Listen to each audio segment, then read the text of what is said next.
Did it?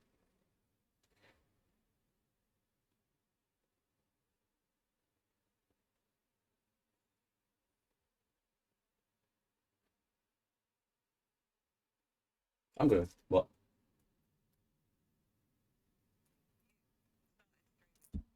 Yeah, that's literally what I just asked you.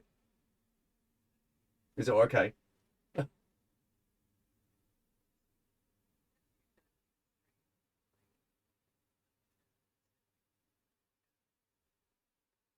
Let me know. I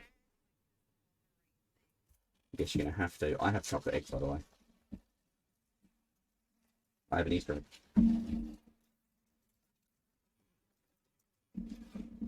I need something for tonight. I'm not gonna be eating until afterwards. Hmm. Hmm.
Hello, chat. Hi. Bam. Welcome. So, what is hopefully going to be the first of attempting to get some role playing going on the channel. I've been talking for a very long time. As you can see, we've come prepared tonight. We had all this set up. We didn't need to spend the last hour getting this ready. I have got Easter egg. And I'm here with the one, the only. I mean, you can see him on the screen, right? Do I need to introduce him? Itty, you there? You there, Itty? I did not get absolutely distracted by something completely irrelevant. What were you distracted by? Nothing. Don't worry about it. Was it a rock? Don't worry about it. We are playing 1,000-year-old vampire. For those who don't know 1,000-year-old vampire, chocolate in my mouth.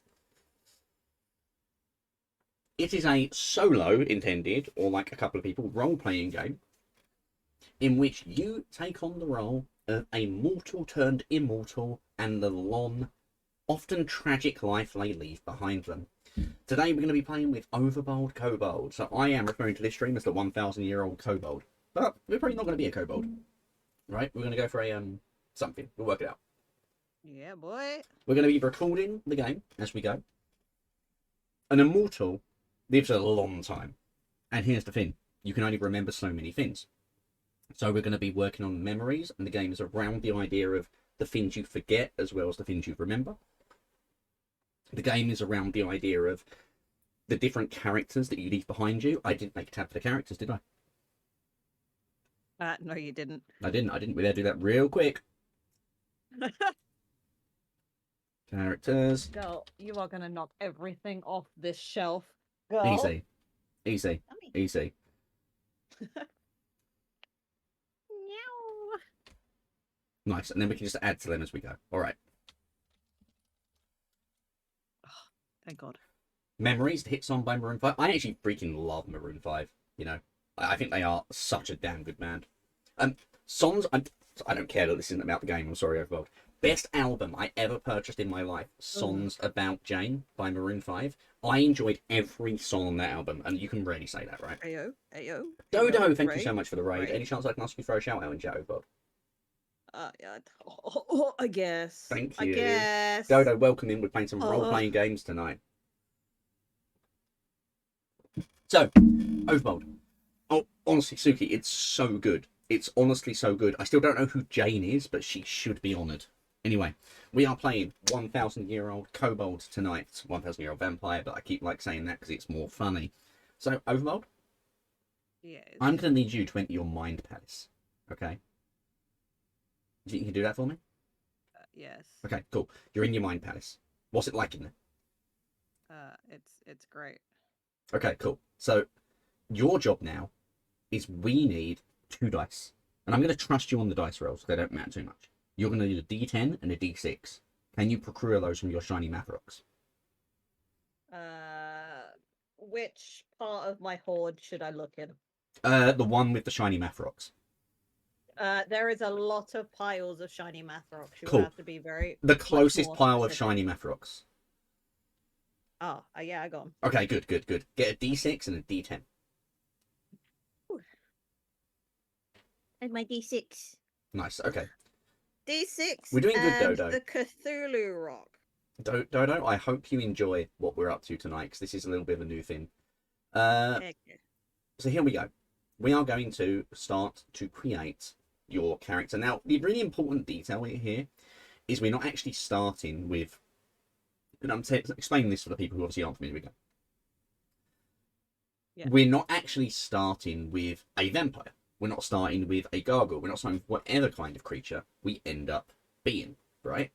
What we're starting with is just a person. So I want you to cast your mind back through history, Overbold. Okay, back. Yeah. Get into your mind palace.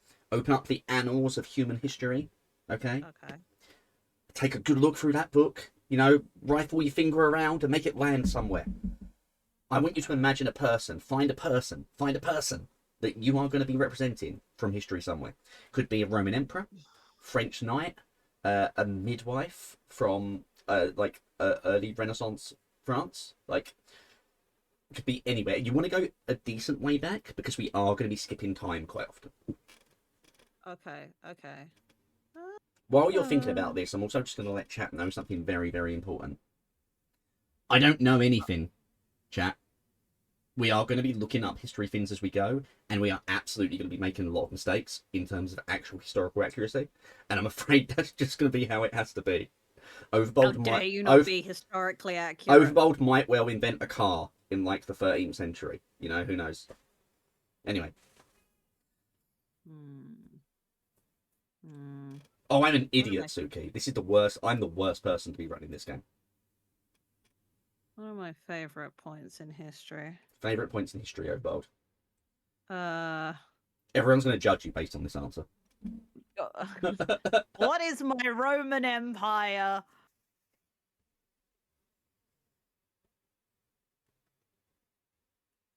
Roman Empire. Honestly, I think the Roman Empire is a solid shout, regardless. Roman I mean, do it Empire all. time period. So we're talking what, like Imperial Rome, Uh, time of Augustus Caesar. Part of me wants to go Holy Roman Empire, but I don't know if that's like weird. Holy Roman Empire. Holy Roman Empire. How far back is that?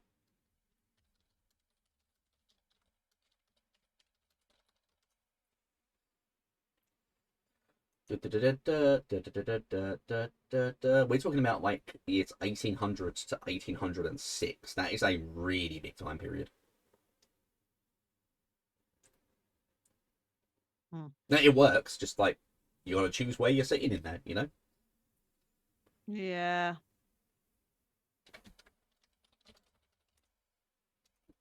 I like the 1800s. The 1800s.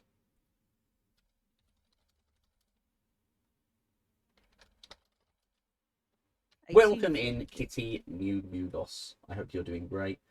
1800s, interesting years. 1800 itself was the establishment of Washington, D.C. as the US capital.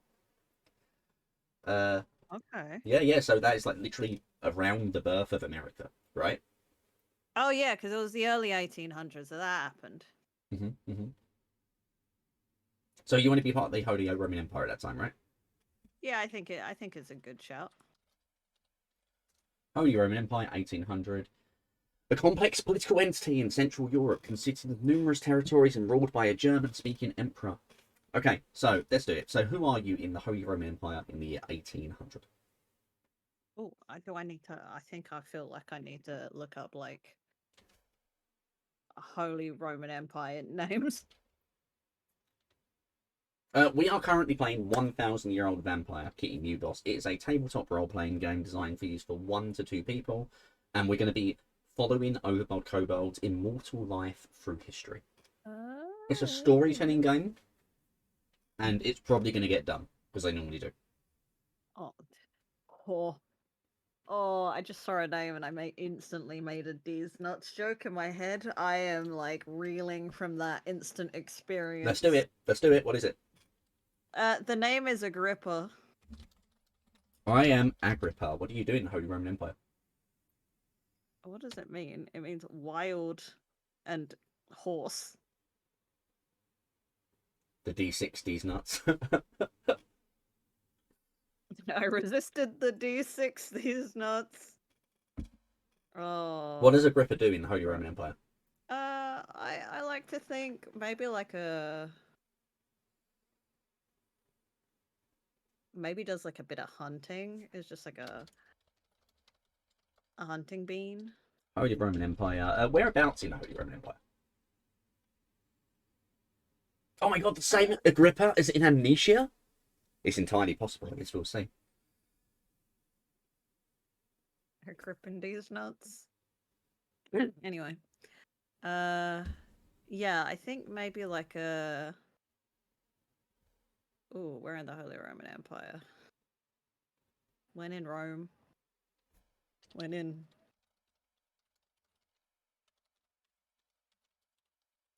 Holy Roman Empire. What was the Holy Roman Empire? I am just taking a look. 1850. I need someone to humble me because the first time we played this, I happened to use the setting I knew the most about, and then, like, this time I've just gone, fuck it, the Holy Roman Empire. Sure, why not? This is my favourite thing about this game, though. Like, I'm terrible with history and stuff, and it gives me a chance to learn about history, which is really interesting, you know? If we look up for the Holy Roman Empire in 1800... Oh, mate. What? There are some places where it's like, I don't really feel like digging into that kind of roleplay today. That's fair, that's fair, that's fair. So looking at, like, a just basic map here of the Holy Roman Empire, which seems to be sort of more 1500s, but I imagine a lot of this would still be the case. Brandenburg, Saxony, Bavaria. Oh, Bavaria? Bavaria, you say? What's that up on the northern coast, south of Denmark?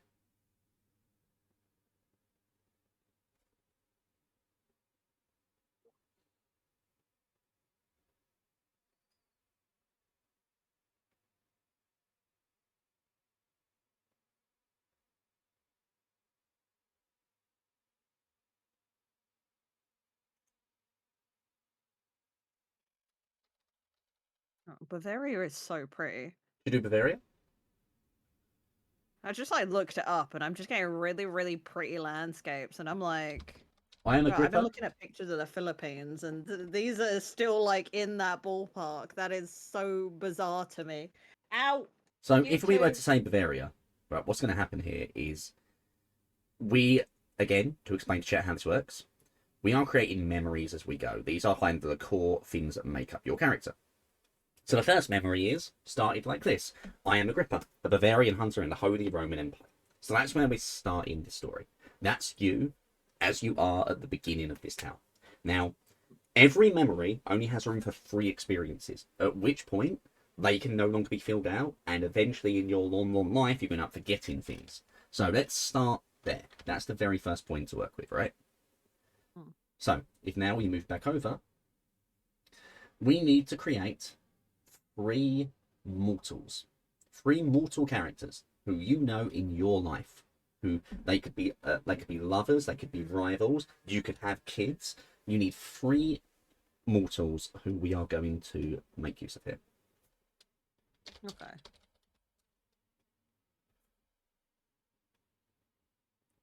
Who do you know? Who does Agrippa know in the Holy Roman Empire? Uh,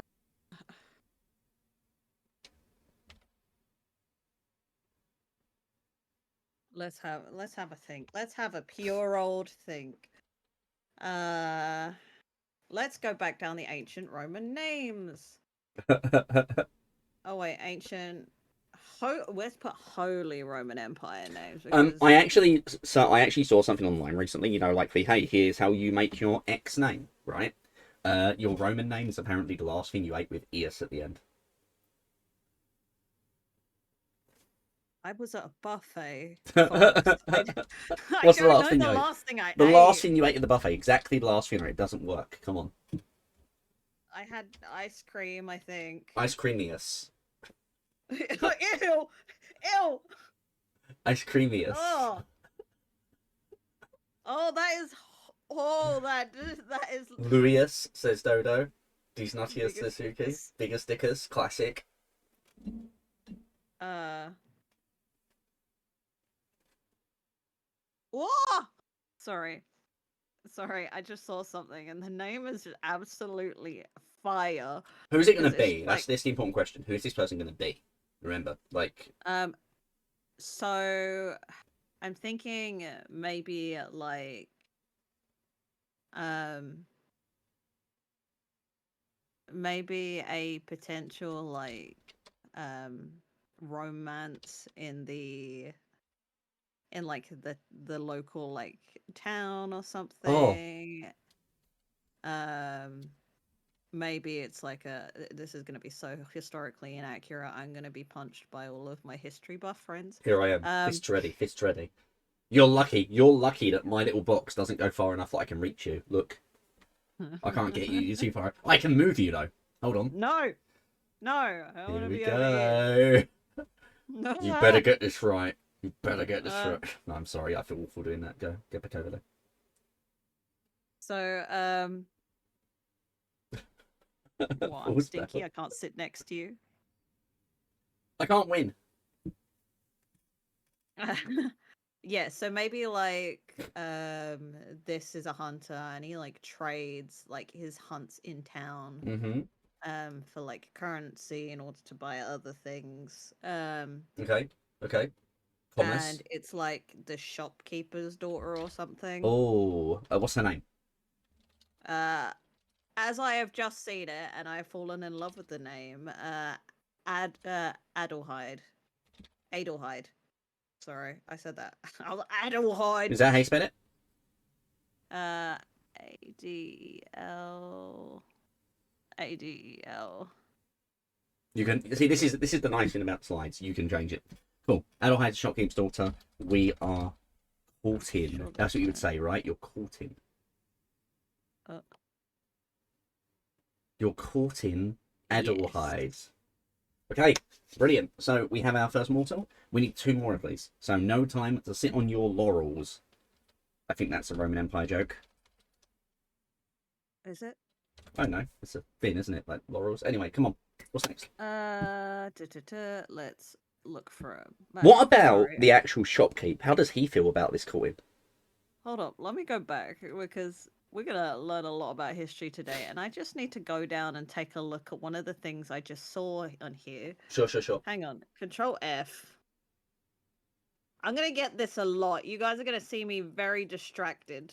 What you'll also find, guys, is this is probably the biggest singular part of the game, the initial character creation. Once that's done, it's a lot quicker. Because the way this game works is we're going to be going through. I'll give you the sneak peek while Overbold's doing history things.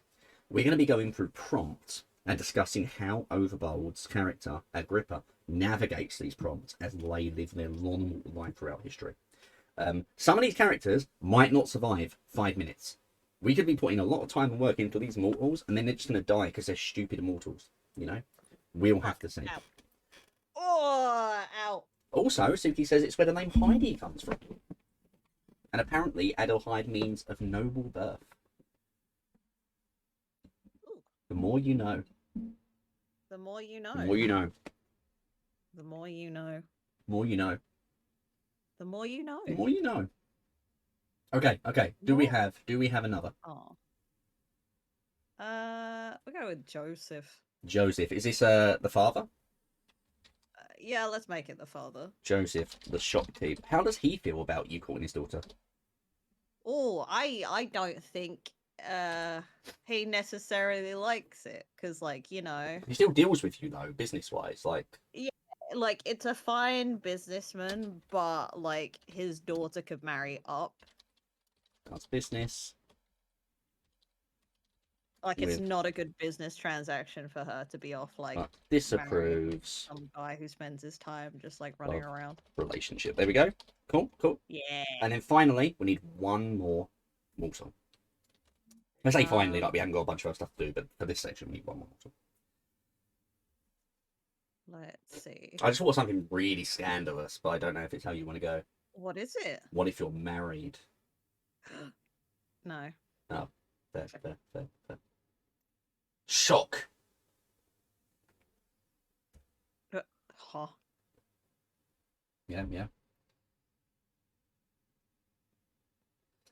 So, one more. I've thought of a name. I have not thought of this person. I've just thought of their name. Give me the name. I'm putting this down for like 14 size text as well on the next one. Cool. All right, Their name anonymous anteater. Their name is Squeeb. Squeeb. Okay, Squeeb it is. I love Squeeb. Squeeb. All right, tell me about Squeeb. Squeeb is Is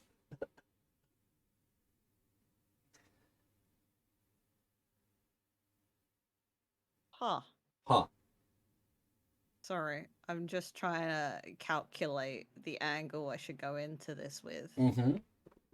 Squeeb is a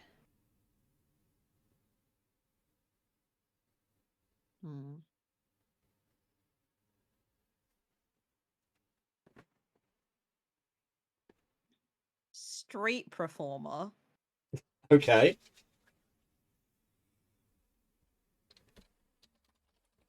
Who, quote, specializes in music, but everybody really watches Squeeb for the times that he accidentally hits himself in the face or falls over. Music, but is clumsy, and that's all people really care about. Yep. Nice. Okay, we have our 3 mortal characters. Agrippa is in Bavaria, in the Holy Roman Empire, hunting as his profession, courting the shopkeep's daughter while doing business with her father. And is he your friend, Squeeb? Yeah, I like Squeeb. I get on with Squeeb. No, he's like your oldest friend. Is he like, he comes to you sometimes with like, I've got a plan, it will make us rich this time, Agrippa? And you're like, oh, Squeeb, you always say that kind of thing. Yeah, I think he was like, we kind of grew up together, we played together, and it was like... Your life took them down different ways, you know? I'm gonna support my friend through his endeavors, but also, like, I'm know not to invest in the situation happening or unfolding over there. Squeeb, you goofball. All right, next. Your character needs to have 3 skills that kind of fit your lot in life, right? And 3 resources that you obtained during this time. Now, the way skills and resources work for chat is that these can be resources can be lost over time or tapped over time or whatever. Same goes for skills. Once you've made use of a skill in a prompt, it's still part of your character, but you can't use it as your like get out of jail clause for another prompt again. Like it's already something you've kind of made use of. We need 3 appropriate skills that your hunter might have. So I think there's a fairly obvious one right at the start, right? For your hunter to have as a skill. Oh yeah, hunting. Yeah. I mean, I was expecting you to make a joke there, but that's fine. We can just straight up write hunting. That's fine. Okay, sure. Listen, I'm getting straight to the point here. You don't want me to get straight to the point? No. It's fine. It's fine. I just think it would have been really funny for me to say, like, oh, I think there's an obvious choice for your hunter to have as a skill, and for you to say something like performing arts. You know, it would have been very amusing just to have that disconnect. Anyway, the joke's gone now. It's too late. Anyway, what other skills? Hunting, good one. I like it. Competitive knitting. Really? No. Skills. Being called Agrippa. That is a skill. Takes a certain kind of man to pull it off. These nuts. Okay, you know what? I've actually got one for you. Yeah. You are clearly very silver-tongued, because not only are you doing business with this man Joseph, but you're doing it while pursuing a relationship that he clearly disapproves of. So I wonder about bartering. You know what? We'll put bartering. Okay. It's part of the business. It's part of the biz, as they would say in Cyberpunk. Which this is not, so I don't know why I brought it up. This is not 1,000-year-old tune. But we should do that sometime, right? We'll talk.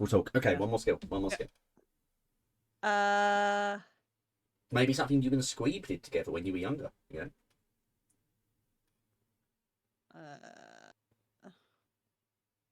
What does Agrippa do when he's not working? Because both of these skills at the moment, they're very work-related, you know? I very much like... I feel like I'm going in a very, very obvious direction with this in my brain. And, okay. Like, I don't want to go in the obvious direction, so I'm trying to, like, curtail it and round it off and stuff. Ooh. What's just a very Dodo suggests fist fighting. Nah. It feels too close to hunting. A little bit, yeah. Hold on. I put on a DM hat for the day. There you go. I came wearing my hat. How dare you put your hat on in front of me? Do you know what? Next time I see you, you can decorate the hat for me. Okay. Nice. Do. Nice. Okay.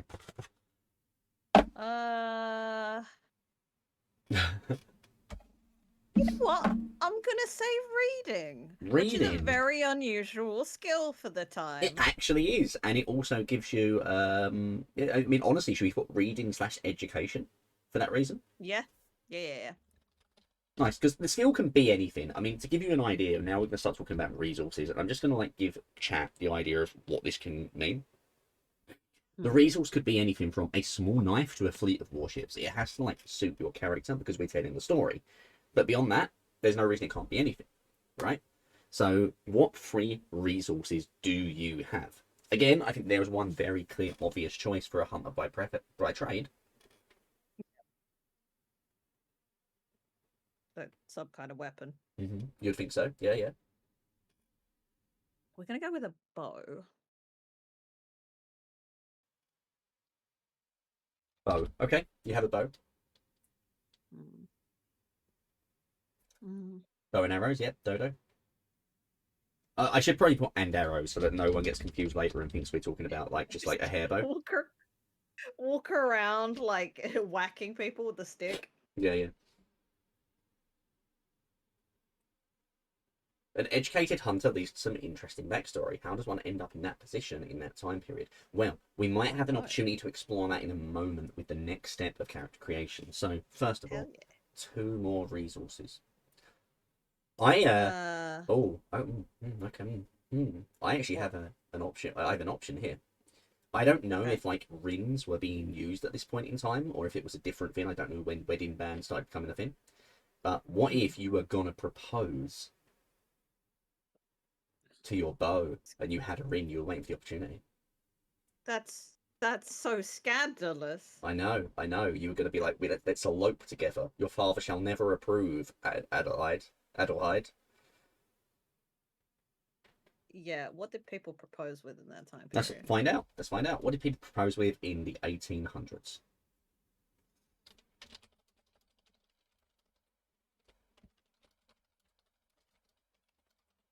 Rocks, says Dodo. Um, some common methods of proposal apparently were sending a pair of new gloves as a gift. If a lady wouldn't to church, it means she accepted. Carving a wooden spoon and presenting it as a gift. Asking a friend to propose the match to the lady or father. Writing a letter to the lady or her father asking for consent. I like the glove one. Like, it feels a bit secretive, doesn't it? If they wear them to church, it's so weirdly specific. Oh, the gremlin in me just sees this guy walking around with a hand whittled spoon, but I'm also like, no. Oh, do it. Do it. Why the hell not? By the way, I just want to point out that was the top result that came up from the new thing that they do on every search engine now, where some AI throws some answers together. So it's entirely possible it's bullshit. but, but I want to believe that hand whittled spoons were used to propose in the 1800s. They did apparently give rings in the Holy Roman Empire too. All right, well, we'll do ring because Okay, a ring's a lot more. promise ring. Have you Especially actually for like, proposed, or is it like you're holding on to it for the opportunity? I'm holding on to it for it. For Adelheid. There we go. Okay, we need one more item. One more item. It did become Uh, rocks, as Dodo puts it in the end. It's just a very special kind of rock. uh, uh, uh, uh, what is it? What is it? What is it? What's in my brain? What's in my brain? I'm thinking either a trapper's kit or like a book I of think some a sort. book's an interesting one because it gives us a another link to this mysterious reason that you're educated, right? Yeah. Yeah, we'll go with the book. What kind of book?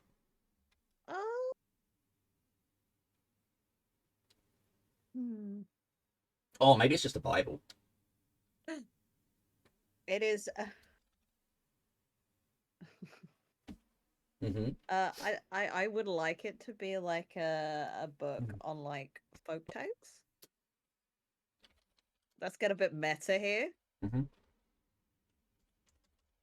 A book of folk tales. Folk tales. There we go. Okay, cool. Okay, those are our 3 seals and our 3 resources. So, Yay! moving on to the next stage of this creation. We are going to create 3 more experiences. Now, we're going into the memories again, and we're going to create one for memory 2, one for memory 3, and one for memory 4. What we're doing now is we are expanding out the things that have happened to you and your experiences. 3 new experiences, and each one should revolve around 2 items from either your character skills or resources. So, for instance, you could link together your promise ring and Adelheid for one of your memories. You could link together, where's it gone? Your bartering and the bows and arrows for your business. We need 3 of them that then we can continue to build on as we go. Okay. Okay. I think first one should be like going out and maybe. Mm, right. I'm gonna keep some things simple. So That sounds maybe good. it was like bartering with a jeweler for the ring.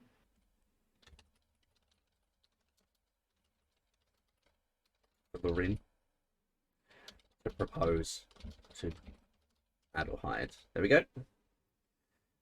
Nice. That's a good opener. Uh, let's see. I think we should do. Da, da, da, da, da. I think we should do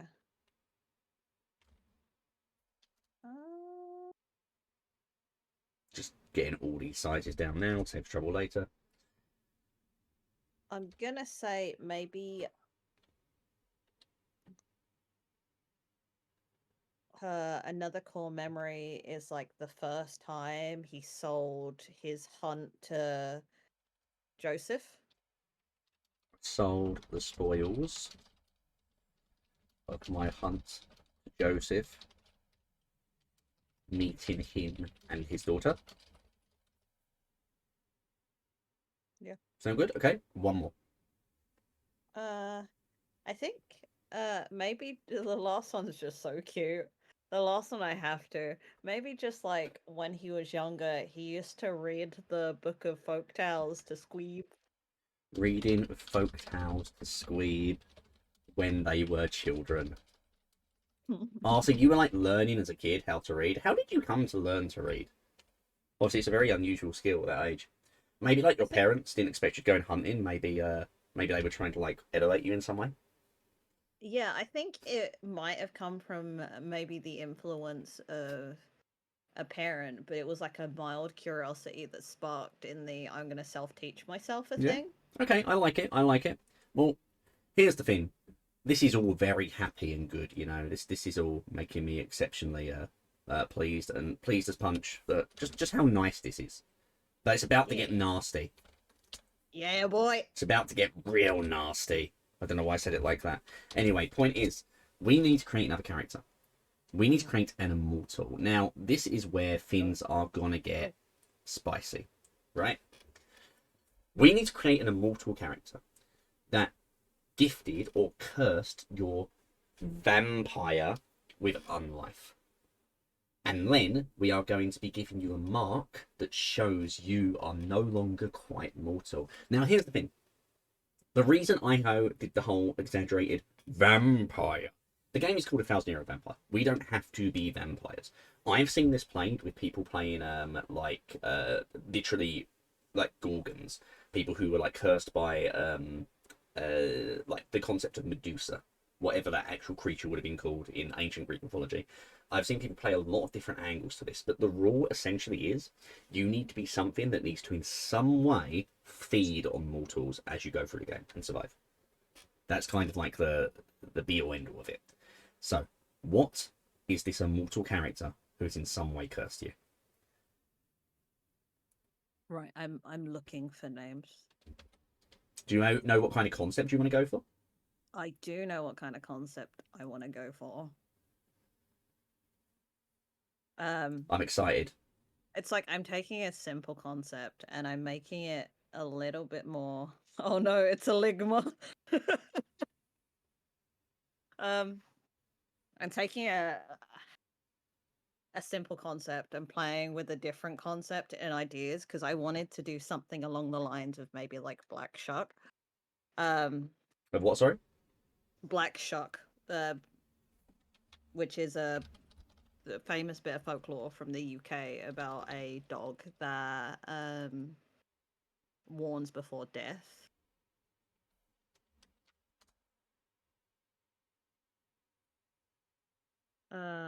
Black Shark. Let's have a little look. Oh yeah, I love this game. I freaking love this game, Dodo. I want to do more role playing stuff on the channel. This felt like a really good gateway to do it, and obviously we put it for a donation incentive before, so here we are now. I'm definitely looking to try and do some role playing games on the channel, tabletop stuff, but that will be a discussion for another time. Tonight, I want to hear more about Agrippa. So I was thinking about doing this like black dog werewolfy kind of thing. Okay, okay.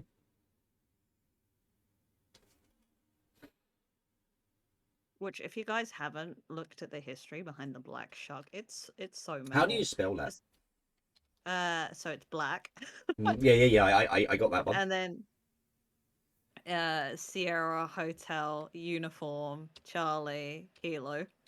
Black Shuck. Ghostly black dog in English folklore.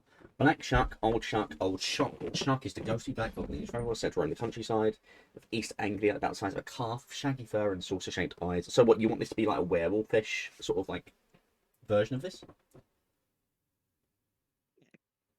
Hello?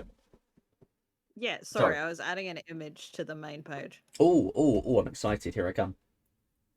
Oh.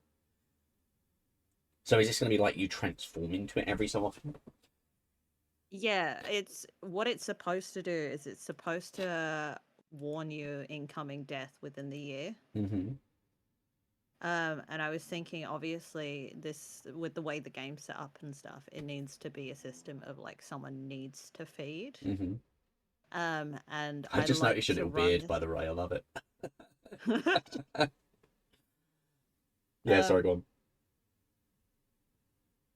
I think it would be more appropriate to maybe say that this is like a marker of like a curse from maybe like this is so edgy like death itself. This guy has to warn people or assign people their deaths essentially. So almost kind of like a reaper. Yeah, pretty much. So do they But there's die like with you something more present? bestial about it. Do they actually die with you present? uh that's an interesting thing to think about.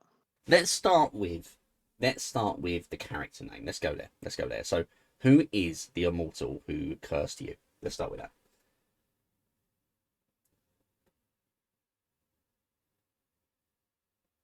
You know when you're looking at like name lists and stuff Oh like yeah. that, and you're going through like really, really like feral names and stuff like that, and then suddenly you get like Boris. Just taking a look at the moment. What's your werewolf name? What is my werewolf name? Adelbert. Hang on, I'm using. You know what? It doesn't feel right. Voldemort. Is this the right one? You know, I had a Worgen character I roleplayed on World of Warcraft for the longest time called Balsava. Huh. I was trying to go a little Yeah. bit more fantasy, tweaked, Balthasar, obviously. Right. If you go to the first page, I've done something very important for everyone in chat. What is your werewolf name? Okay, all right, everyone in chat, make use of this before we move on. My one would be. Let's have a look here. Scarred Moon. Oh my god, that speaks to me. Scarred Moon. Regal Demon. That's actually just Dodo. Amazing. That's just Dodo. I'm just going to assume that Suki's is literally Suki and Yami. Let's have a look. Suki Yami would be Grey Vixen. No, don't ruin it for me, Suki. Rogue Fang. That's actually dope as No, hell. no, no, no. Can't No. see the eye. The eye is Grey Vixen. Bane. Bane. I mean, here's the thing. I will point something out. If you're probably looking at Bavarian names right now, right? Oh, the L. The L on the left is fierce. You're probably looking at Bavarian names at the moment, right? Oh yeah, I'm covering it up. Hang on. I would just like to point out, technically, if this person's also immortal, they could have been along way longer than this. This person doesn't have to be a from the same area as you, from the same period as you, etc. You know. Yeah, I didn't think they would be. Sorry, I'm gonna move the what is your werewolf name. I'm not getting rid of it. No. Saying, It's got like, it's got to stay there. Everyone needs that resource, of course.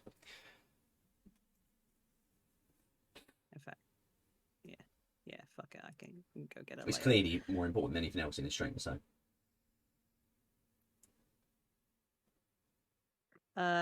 So.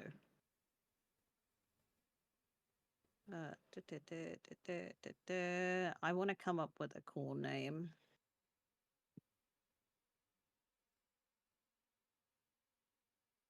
And I'm going to the only place I know how. Yeah. Facebook. Ew.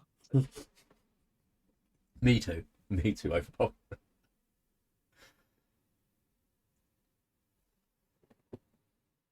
Can I? My brain was just like, nah, just use a Filipino word for dog. Do it. What is it? It's aso. How do I spell that? ASO. Yeah, that's it. Asso. Let me look for a surname.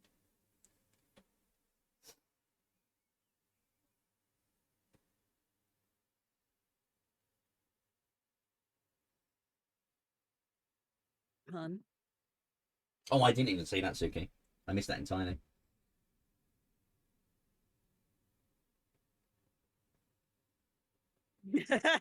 Stanley, thank you so much for the 8 months. Appreciate you a lot. Welcome in. We are currently playing 1,000-year-old Kobold tonight.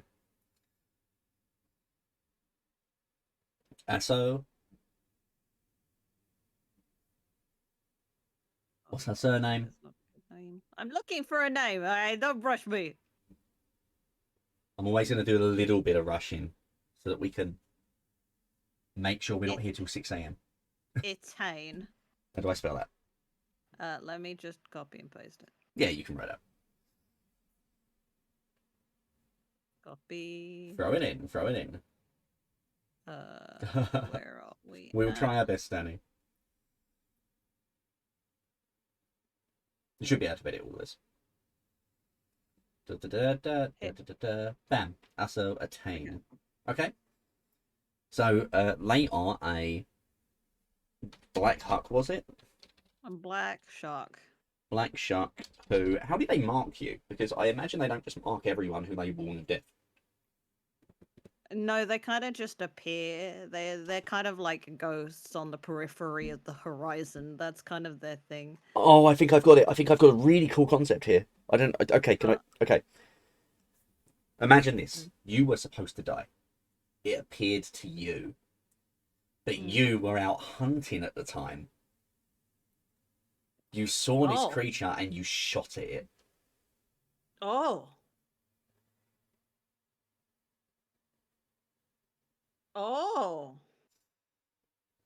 That's interesting. It makes it more like that. unique, right? In some way.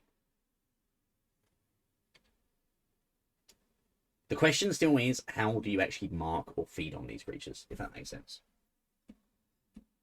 So, in this case, a Soatine appears to do their duty, and maybe it's like once every few nights. Once every few nights, this transformation occurs, and you're forced, you kind of like find yourself seeking out someone who is doomed to die within like the week, within like the month, whatever we decide. Okay. Yeah.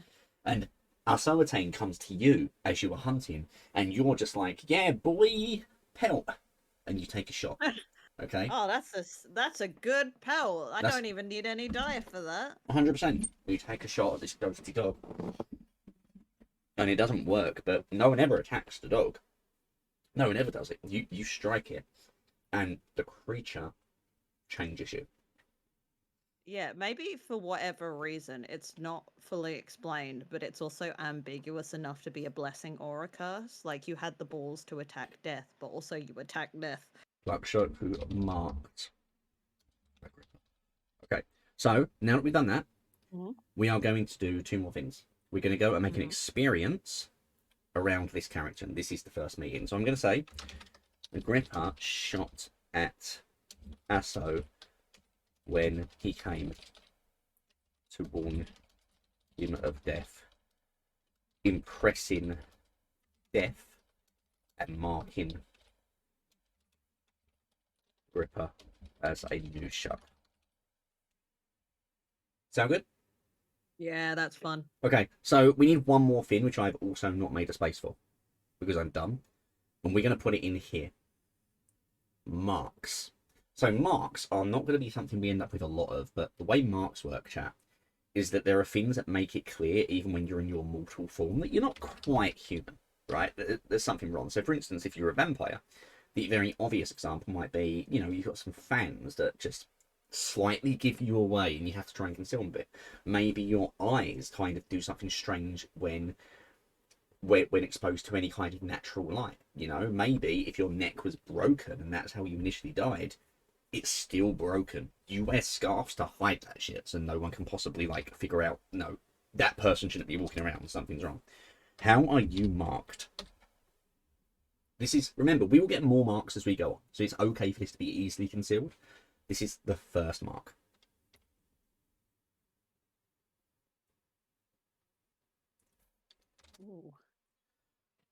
And you're not going to believe I this, Overbold, by the way. Just yeah. a little bit of a teaser for you. After this, we can start rolling dice. Hell yeah! Yeah. Dice rolling time. As I say, It's chat. only been an hour. As I say, character creation is the longest part of this game. Yes. Once that's done, then it becomes much more about exploring the story. So let's start with your mark. What is the mark on Agrippa?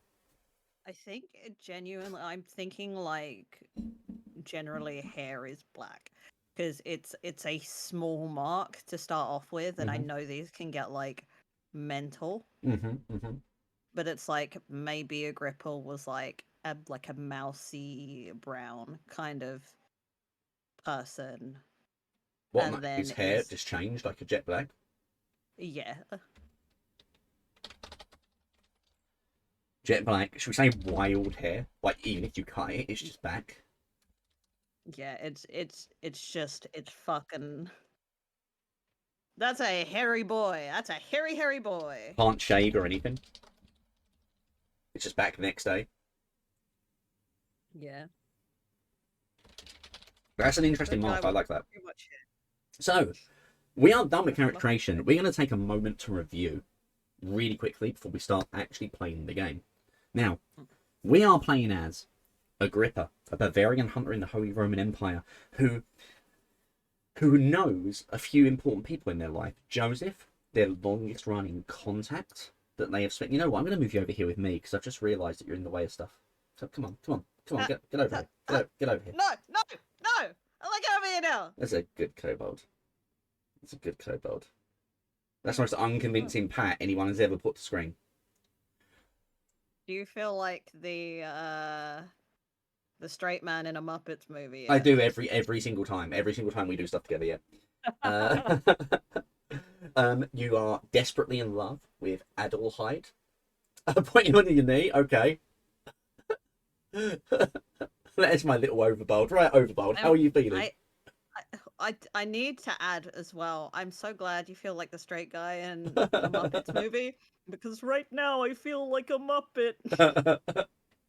You know, Adelheid, who you are desperately in love with, you're planning to propose to. This has probably derailed your plans just a little bit. You have Joseph, who you barter with, and your old friend Squeeb. You were marked by Asso Attain, who, where are they from exactly? Never actually explored that. We're not going to write down, doesn't matter too much, but I'm assuming from the Philippines, given that you chose that as a name. No, because I also chose a Celtic last name. That is true. So I was wondering about that. Regardless, I feel like maybe you've never seen them in person, so we could actually decide that later. Maybe you've never seen them we'll in their mortal guise, right? You've only ever seen them as the dog. And like you just kind of ended up, maybe you had some vivid dreams afterwards where you kind of like got to understand what your condition was and what you had to do. You are skilled in hunting, bartering, and reading. You have a decent education for a, you know, lowborn hunter of Bavaria. You have your own special set of bow and arrows, which have like been with you for all of your work. The promise ring you want to give Adelheid, and a book of folk tales. And we are ready to begin our journey. Yay. I'm going to give you a choice. Yeah. You can choose whether we initially roll a dice or we just start at prompt 1. Because you don't have to. I think the way you're supposed to do it is you're supposed to roll. Because the way the dice rolling works in this game, for everyone who is not familiar, you roll a d6 and a d10. You then subtract the d6 from the d10, and we're working through prompts that I have in a book, which means we're normally going to be moving forwards because 10 is bigger than 6, but there's going to be times we move backwards, or in the case of this one, stay still. We don't necessarily have to ever land on 1. I'm going to let you choose. I'm going to roll. Give me a d6 and a d10. I started on 1 last time. Give me a d6 and a d10. So, what's happening right now, Dodo?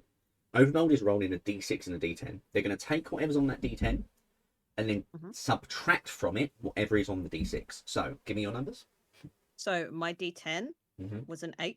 So, we have an 8. d6 was a 1. So, we're taking the 1 away from the d10's roll, which was an 8. So, we have got a 7. So, because we start on prompt 1, that means we move into prompt 8. Also, yes. because because I think if we're streaming a tabletop RPG, I'm gonna do my whole thing, especially when it comes to indie tabletop RPGs. This can be played as a solo RPG, It and I can. recommend people do so It because can. you can. It's very good for It can be a journaling. writing exercise. Absolutely. And Yeah, I've actually been doing that myself, but it's also so fun to do this with someone and mess around, right? yeah, you Um, can get negatives. so real quickly, before we I'm just going to address what Suki's saying. You can get a negative Yeah, number, and that would normally mean you move backwards through the prompt. In a world where we got a negative number right now, what would have happened is we just would have stayed on 1 because you physically cannot go lower than 1, if that makes sense. The yeah, prompt boy. we have landed on is prompt 8. You are recognized for what you are by another creature like yourself. Create an immortal character, lose a resource, and gain a skill. What did you lose to them? So, first things first, I'm going to go to my prompt page and I'm going to put down that we got to 8 because here's the thing. Sometimes you can land on the same number again and there are alternate versions of it, like extensions of the previous prompt. So we're on 8.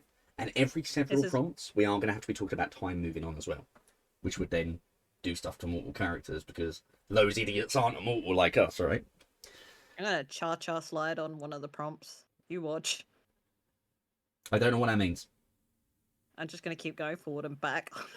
Yeah, it's likely. So, So, another character like yourself. oh, Another immortal let's character. let's go with maybe there was like a nomadic person that was like cursed with this, who has been like roaming the lands for a while as well. Look at his dog. Look at his dog. Oh, I love that. What the fuck? This artist is Manic so shark good. who recognizes us. Maybe they sort of teach you how to handle it because this is still right at the start Yeah. and explains it to you. What do you think? Yeah. What's his name Oh. or her name? Oh. Oh no, that's too close to my actual IRL aunt. Um. No doxing aunts in here, okay? Put that on message. No, I definitely Make sure found everyone's out. okay. That could be Miss Fox. It is not Miss Fox. Groggery, says Dodo. No.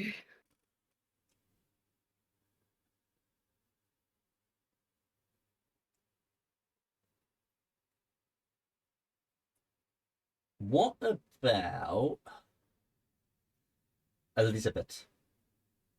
Elizabeth. Elizabeth. Yeah, let's go with Let's it. go like European. Let's get like an English lady who's been like on the road ever since she got it. Yeah. Elizabeth. A nomadic shark who recognizes us and explains it to you. Explains. Maybe she was like evicted from her hometown for being like a witch or something, Yeah. but it was just part of the. Well, we're going to have to do a couple of things here. We almost always make experiences as we go through the prompts. Let's start with losing a resource and gaining a skill. So, what did you lose to them? And we can add that in afterwards. We can work out the experience as we go. So, you're going to lose one of these resources and they're just going to be gone now. Oh. So, why did she teach you? Did she take a pity on you? Did you just lose something because you gave it to her willingly? Or was it a bartering situation? Was she like, I'll teach you for that ring? I like the idea of losing the ring here, but I like it more as like she's trying to do me a favor Mm-hmm. in terms of getting rid of that ring, because it's like Your being life is over. around people can be like dangerous. Okay, so what I'm going to say is I'm going to say lost, given to Elizabeth. Okay, so we know that. And what skill did you gain? Um,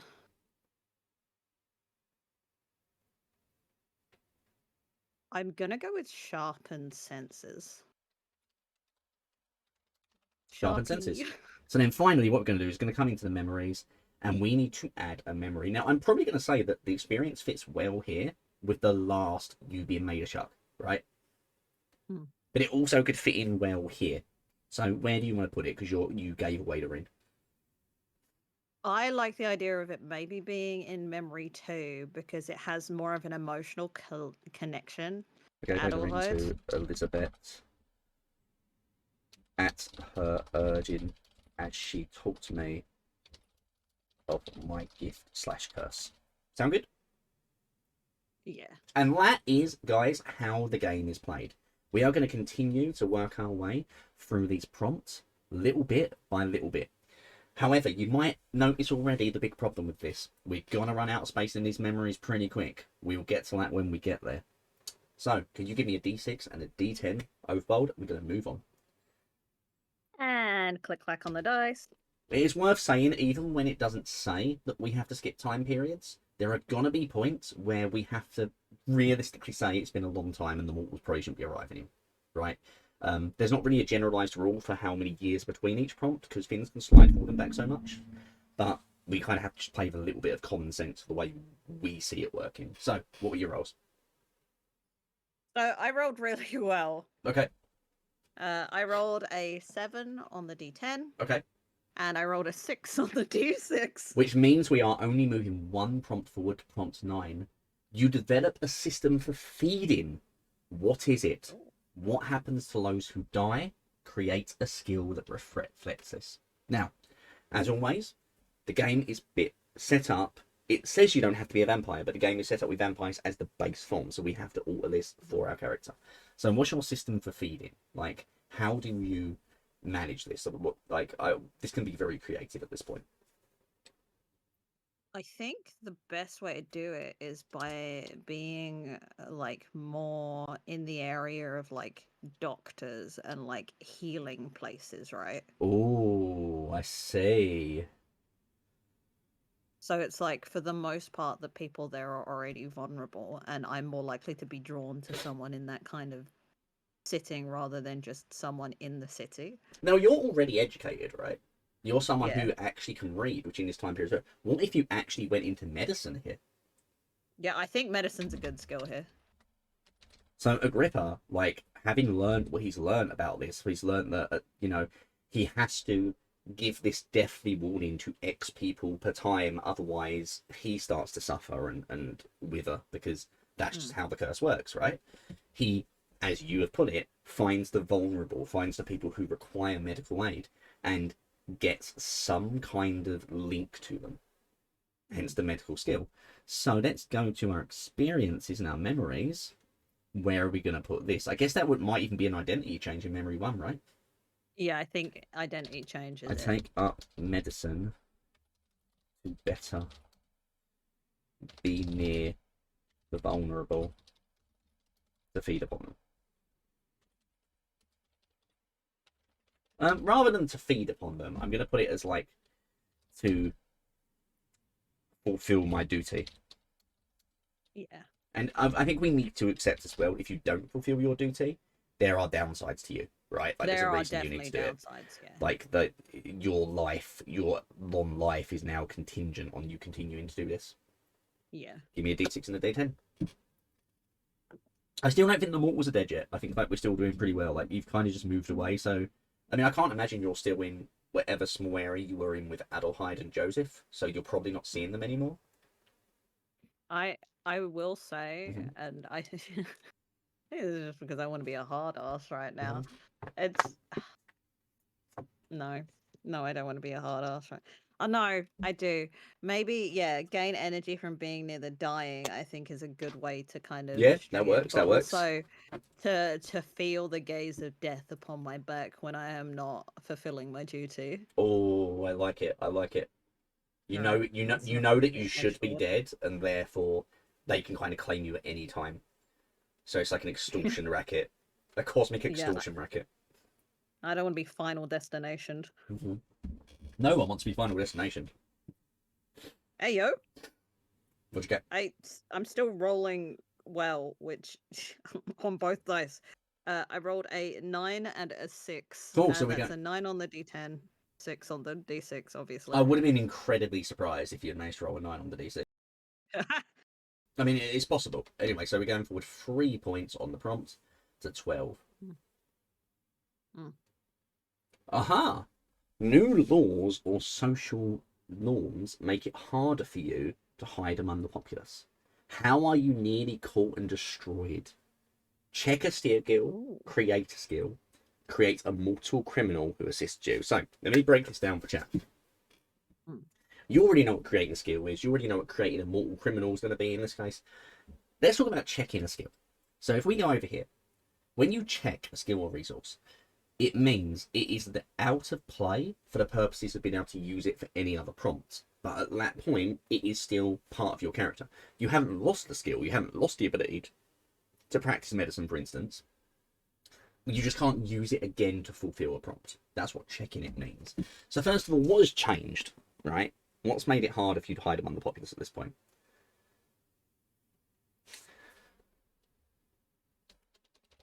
What the fuck was happening in the Holy Roman Empire? I don't know. So if we have a look at the major events in the 1800s, you know, in the 1830s, the rise of the railroad industry started to revolutionize transport in the US. In the US. Yeah, I don't know where else the railway was coming into force. It's entirely possible it was in Europe as well.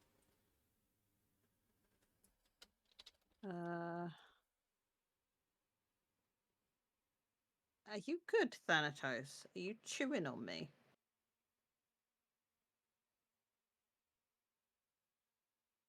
It was invented in the UK, apparently, the railroad. So we could say 1830 or so, the railway. How that would have affected The, things, I'm not sure.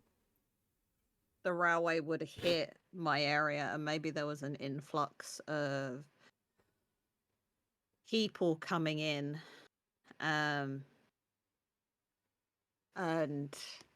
It just meant that your small community suddenly was a lot more bustling. yeah, so maybe it was kind of like I then felt like it was too dangerous to be around too many people, and it started to stress me the fuck out. So I think this is still memory one, right? Yeah. Maybe not. Maybe not. Well, Okay, so the thing is, this is also coming into account with the other stuff that we've just got to add. So we have to check a skill, which in theory is helping to stop you being caught and destroyed and creating a new skill, and a mortal criminal who assists you.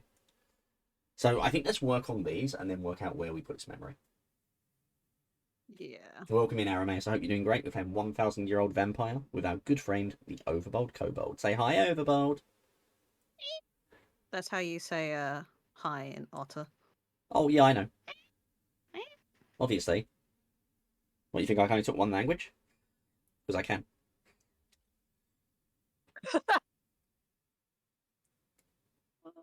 Carrots 2, mortal. Uh, Fox can only talk stinky, it's true. So we are playing 1,000-year-old vampire, Arameus. We are doing a storytelling game about effectively Overbold's immortal character through history. They are playing a black shuck, which is effectively a ghostly, feral, dark dog that appears to foretell death when someone is or expecting to be dying within X amount of time. And we are doing this storytelling exercise about their long, long life.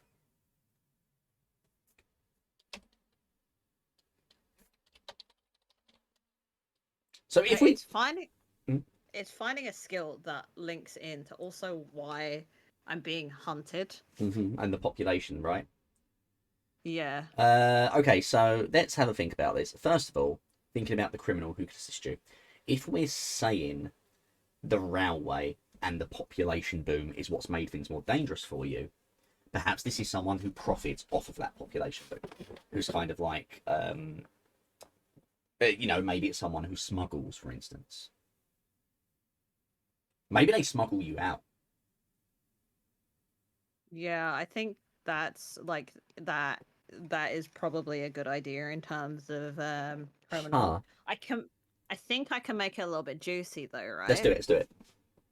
So with an influx of people, obviously the local economy is going to go up, right? Mm-hmm. So maybe Joseph has something to do with Ah. the kind of initiating the wildfire, right? Mm-hmm. Like maybe he's talking and then he's talking about how many people like go away from the clinic absolutely fine and then die within like the next week or two. So he kind of unwittingly outs you, is what you're saying. There's like a little bit of malicious in there, but it wasn't enough to initially like just straight up headhunt someone, Mm-hmm. but it turned into that because of local gossip and stuff. Okay, so who's the criminal? Uh, Because if he is smuggling you out, you have to check a skill. Perhaps you can do something for them, and the condition is that you do some work for them to be smuggled out, and that's where we could check a skill. I'm thinking about like the reading and education, for instance. Like not everyone can read in this time period. Like you'd be a valuable commodity on that trip to take care of some jobs for them. yeah, yeah. You know what? I'd say that. Yeah, maybe I help this criminal like gain some footholds in like high society kind of Yeah. black market shit. Okay. Because And we're also going to be creating a skill as well that like is from this whole experience. we're gonna go with blackmail because I feel like that's the first time something's instantly popped into my head under this prompt. So now all we got to do is get the character built and the experience. Real quick, guys. If there's ever a point where Overbold runs out of all their resources, can't check anything on either side, they die. That's it. That's the end of the story. It does. I've never seen it happen, to make it very clear. It's an incredibly rare occurrence and it's not likely, but as you can see, we end up getting more than we lose for the most part. So who's this character? Dodo recommends Cornelius.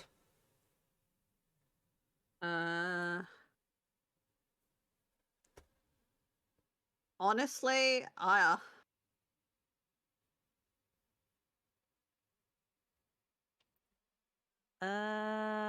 Koboldius. Ow, ow, ow, ow, ow, ow, ow. I am not a bridge. Thanatos. Oh my god. Why do you have to use me as a bridge with your claws out? We are What the Hermes. hell? It's a very fun little system. Otto. Otto. Oh my god, I love the idea that we're going to try and get everyone in chatting in some way. Oh, I didn't even realize But how that. good is Yeah, that? Otto could be the criminal.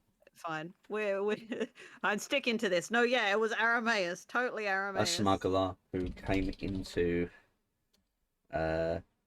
Agrippa's community during the Railway Revolution.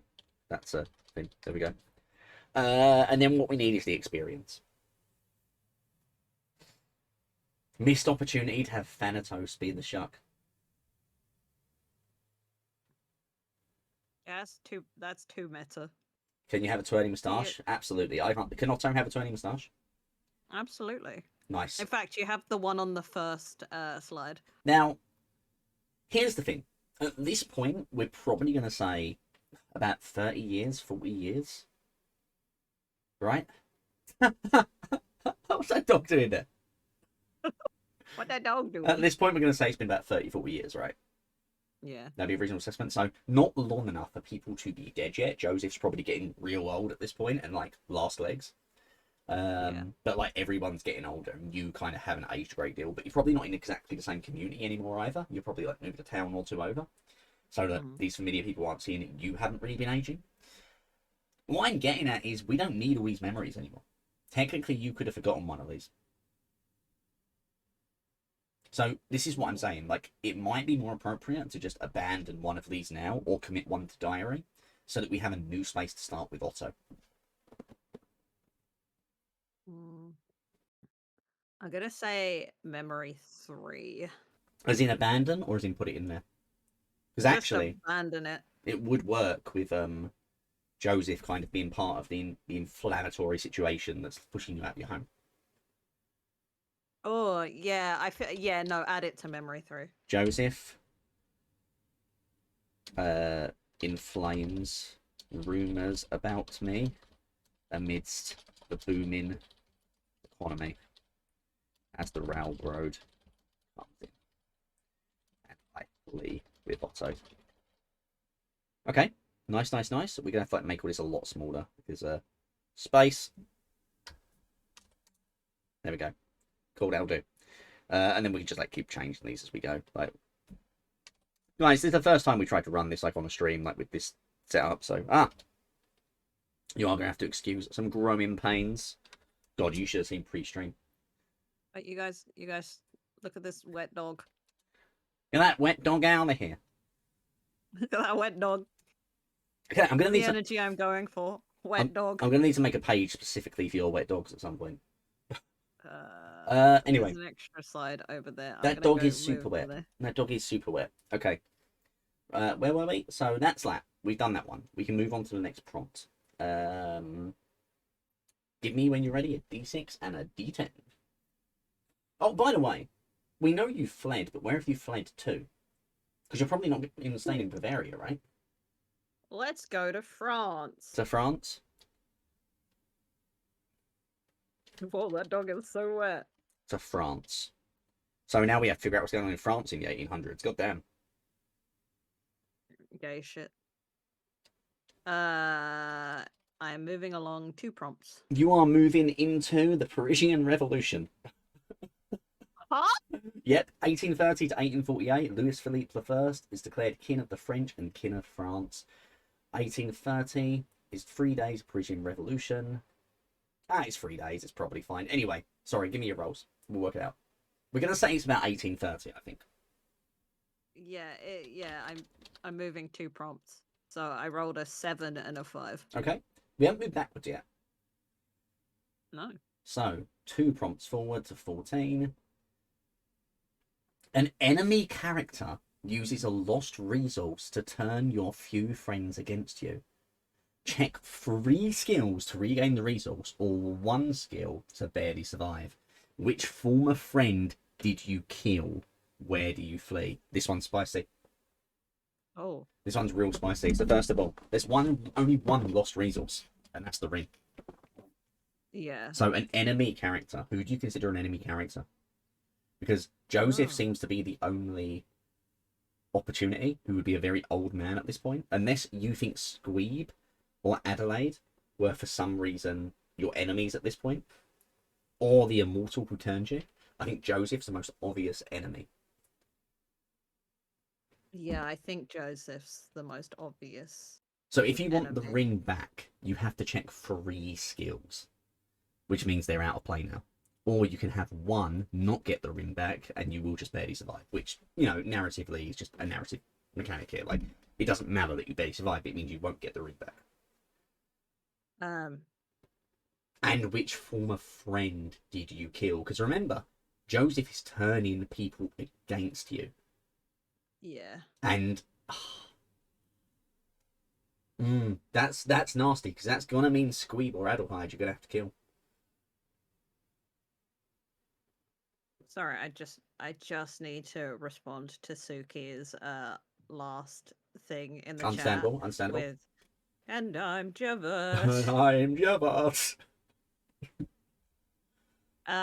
I think it makes more sense, and it's more angsty if it's Adelaide, right? Yeah. So okay, so picture this. Also, I like Squeeb. Joseph gets a hold of the ring, okay, somehow, which can only mean they have somehow encountered Elizabeth and found out what you are. Yeah. They get the ring. Maybe Elizabeth visits Lem and they are going to die within like the 3 months or year. Because let's be real, his days are numbered. Yeah. He's very old at this point. And maybe he gets the ring from her, finds out about you, and turns his daughter against you. She comes to France to find you. My love, Agrippa, say it isn't so. It cannot be true. You are not the beast they speak of. Father cannot be right. I haven't seen you in such a long time. You haven't aged a day. It can't be true. It can't be true, Agrippa. Tell me you are not this monster. I'm sorry. And then you can't let her tell people the truth, right? No.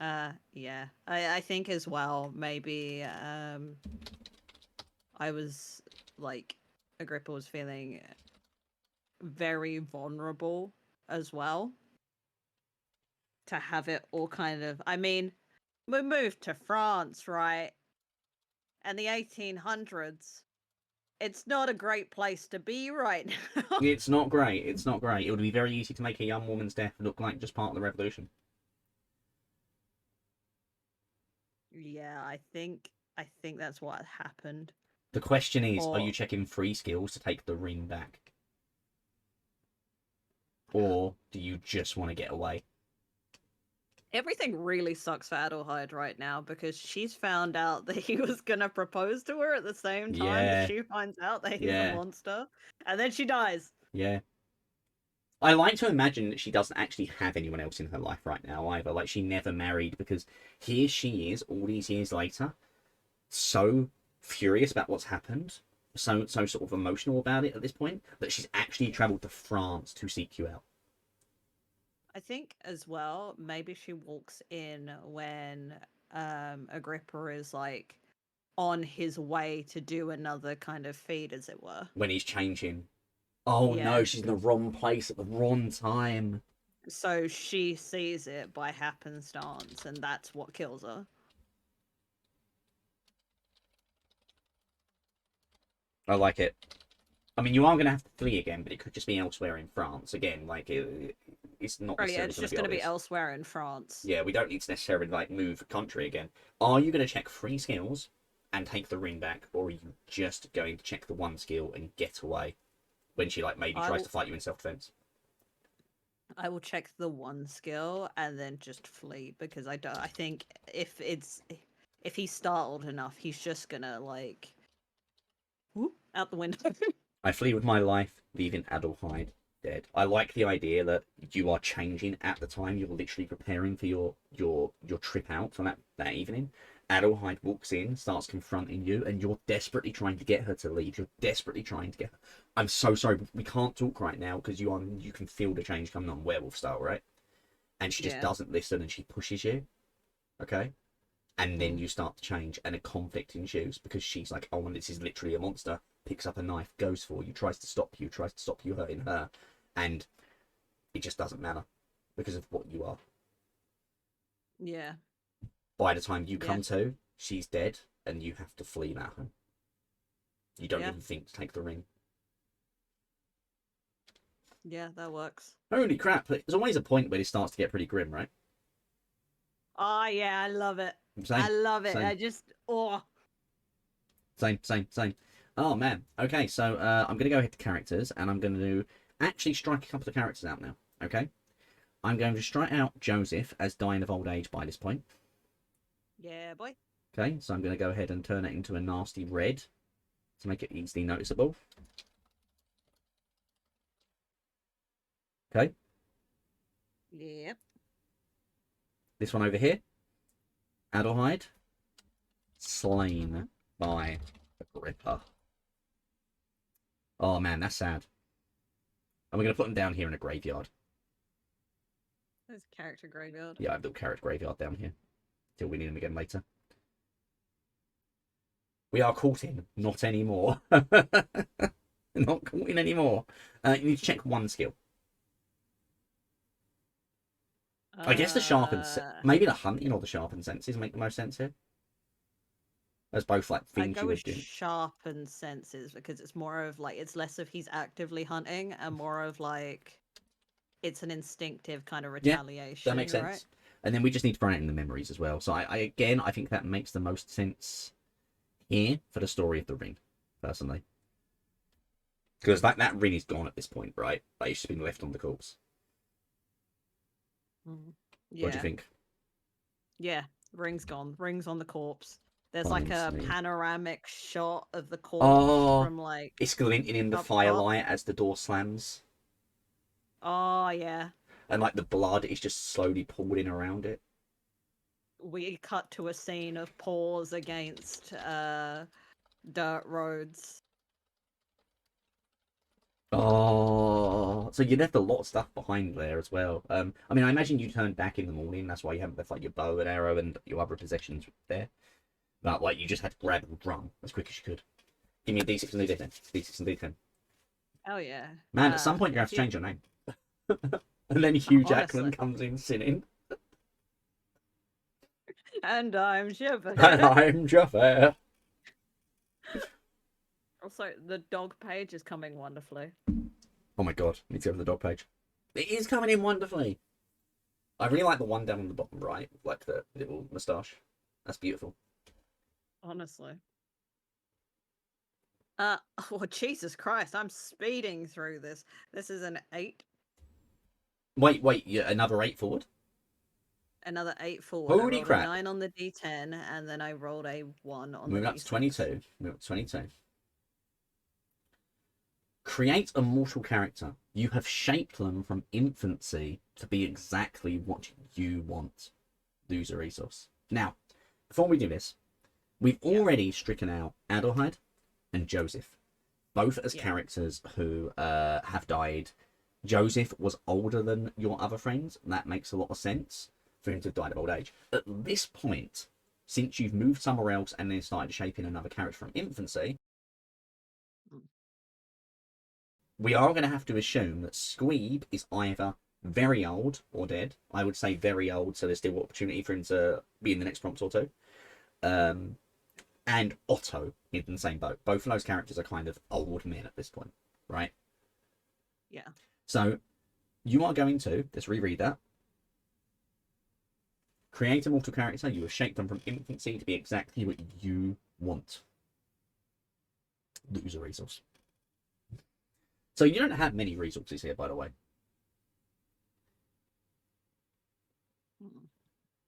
I actually do have, we're moving about to like the 1850s now, Suki says. You know what, maybe a timeline would be good next time we do this. That's actually a really interesting idea for a slide. Timeline page.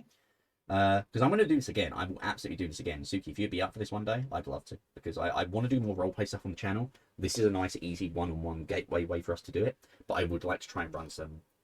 I'm not going to say D&D, but I have some plans. Anyway, we'll get back to that. I think if you're training someone to be what you want them to be, right?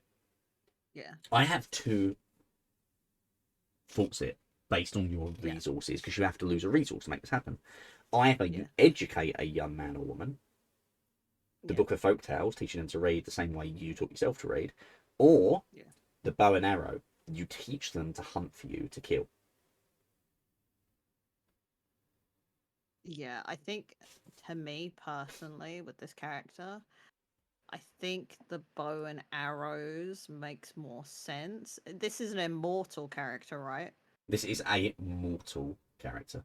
A mortal character. Just as in label die in actual life. I realise like it's weird when you're saying mortal, or when you say a mortal, it often sounds like immortal. I mean a mortal. And then you'd give, and I imagine you'd gift it to this character. Yeah. So who's this character?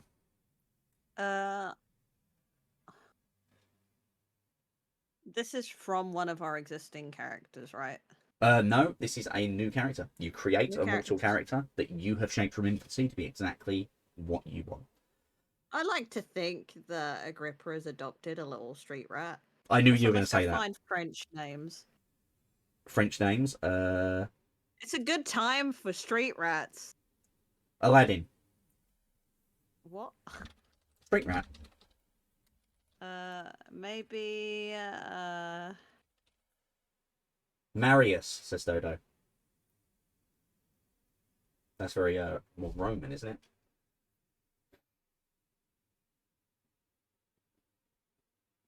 Pierre.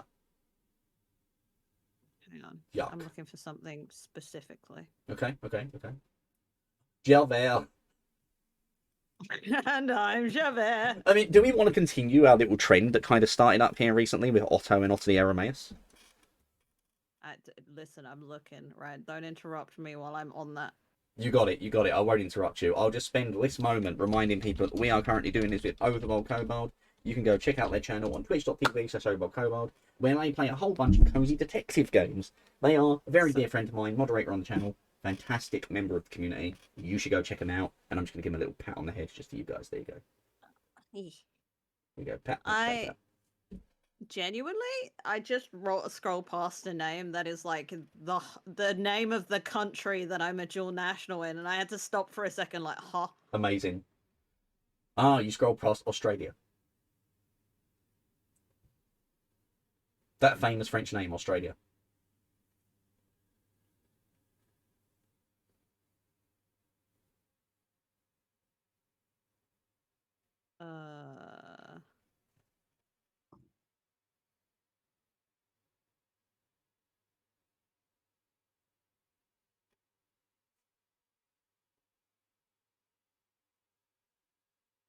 Poke. Sorry. Poke. Poke. I typed in the first 3 letters of this person's name because they've been in like the chat like pretty much since the start. It's like girl's name that starts with the first 3 letters, and then boy's name that starts with the first 3 letters. It made me laugh. What did we get? We are gonna go with. Oh my god! Can't keep poking you. But you can, yeah. I did. I could have way more fun with this. Just the fact that you're right there, couldn't I? Just put a new hat on you. There you go. Just... Nice. If I could get Pixie, I could put Pixie on your head. That'd be incredible.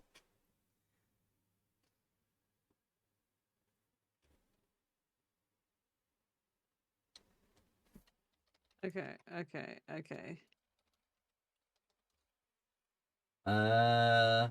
Sabine for a girl. Bruh.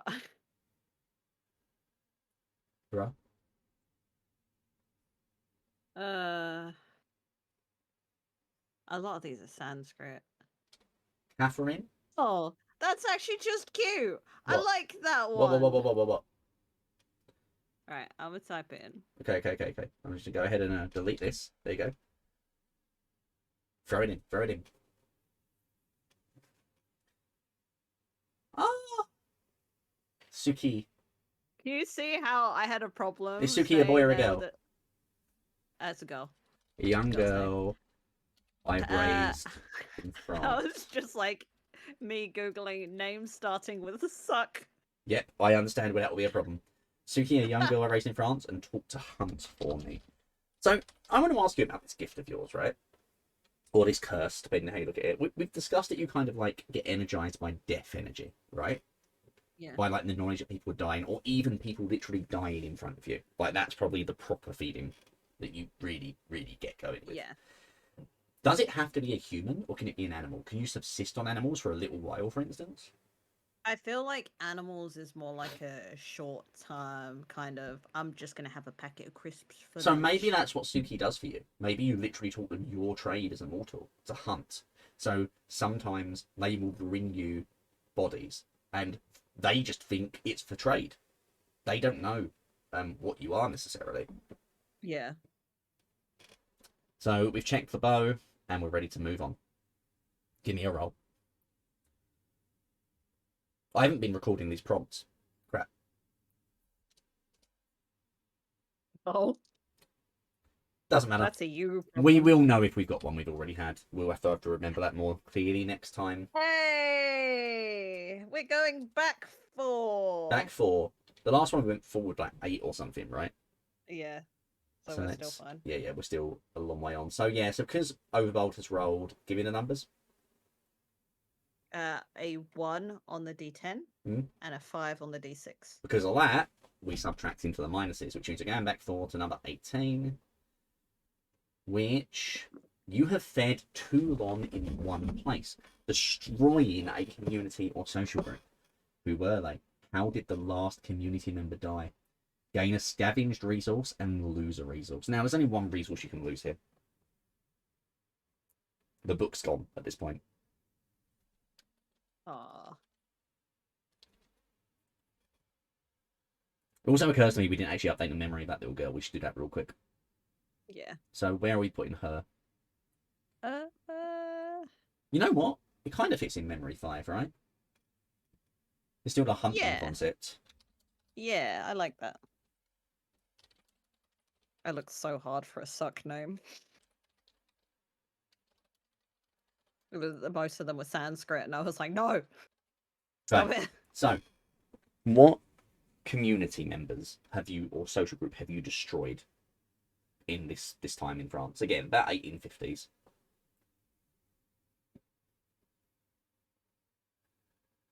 1850s.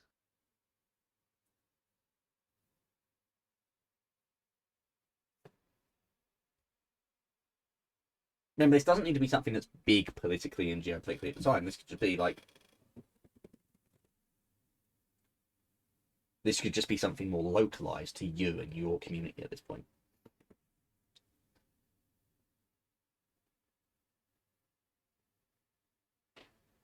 Whatever it is, you will be scavenging one more resource from this community.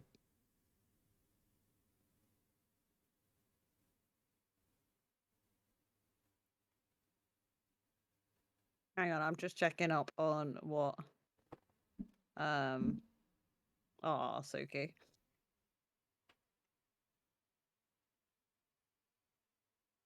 Da, da, da. What was Napoleon doing? What was Being Napoleon average height. doing? Being genuinely average height, but nobody actually knew that he was average height. By the way, if we don't get to finish this tonight, we will be coming back later in the week. That's okay, because this game can go long. Yeah, that's fine.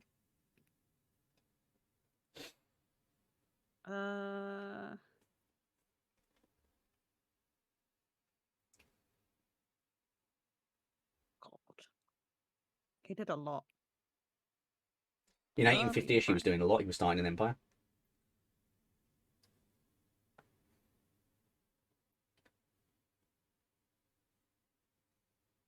So at this point, you're probably not feeding on people as often as you once were because you've got Suki Yeah. bringing you. I'm going to call her Suki. Suki is bringing you animals to kind of try and tide you over because last time you were feeding much more flagrantly. You ended up getting caught, right? Yeah. So mostly you've probably just been dealing with creatures. So what if other hunters in the community, as you've kind of like slowly been building this little business up, as it were, with Suki, Yeah. what if they have kind of started trying to force you out of the community, basically, like from an economical standpoint? Yeah.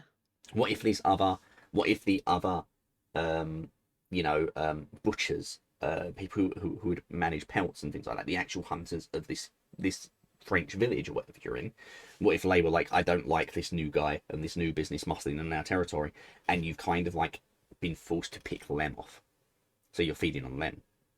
Yeah. That's good. Like it's also like somewhat hurting the local like ecology and Yeah. like So what's your scavenged resource? Because I would argue this could even just be wealth.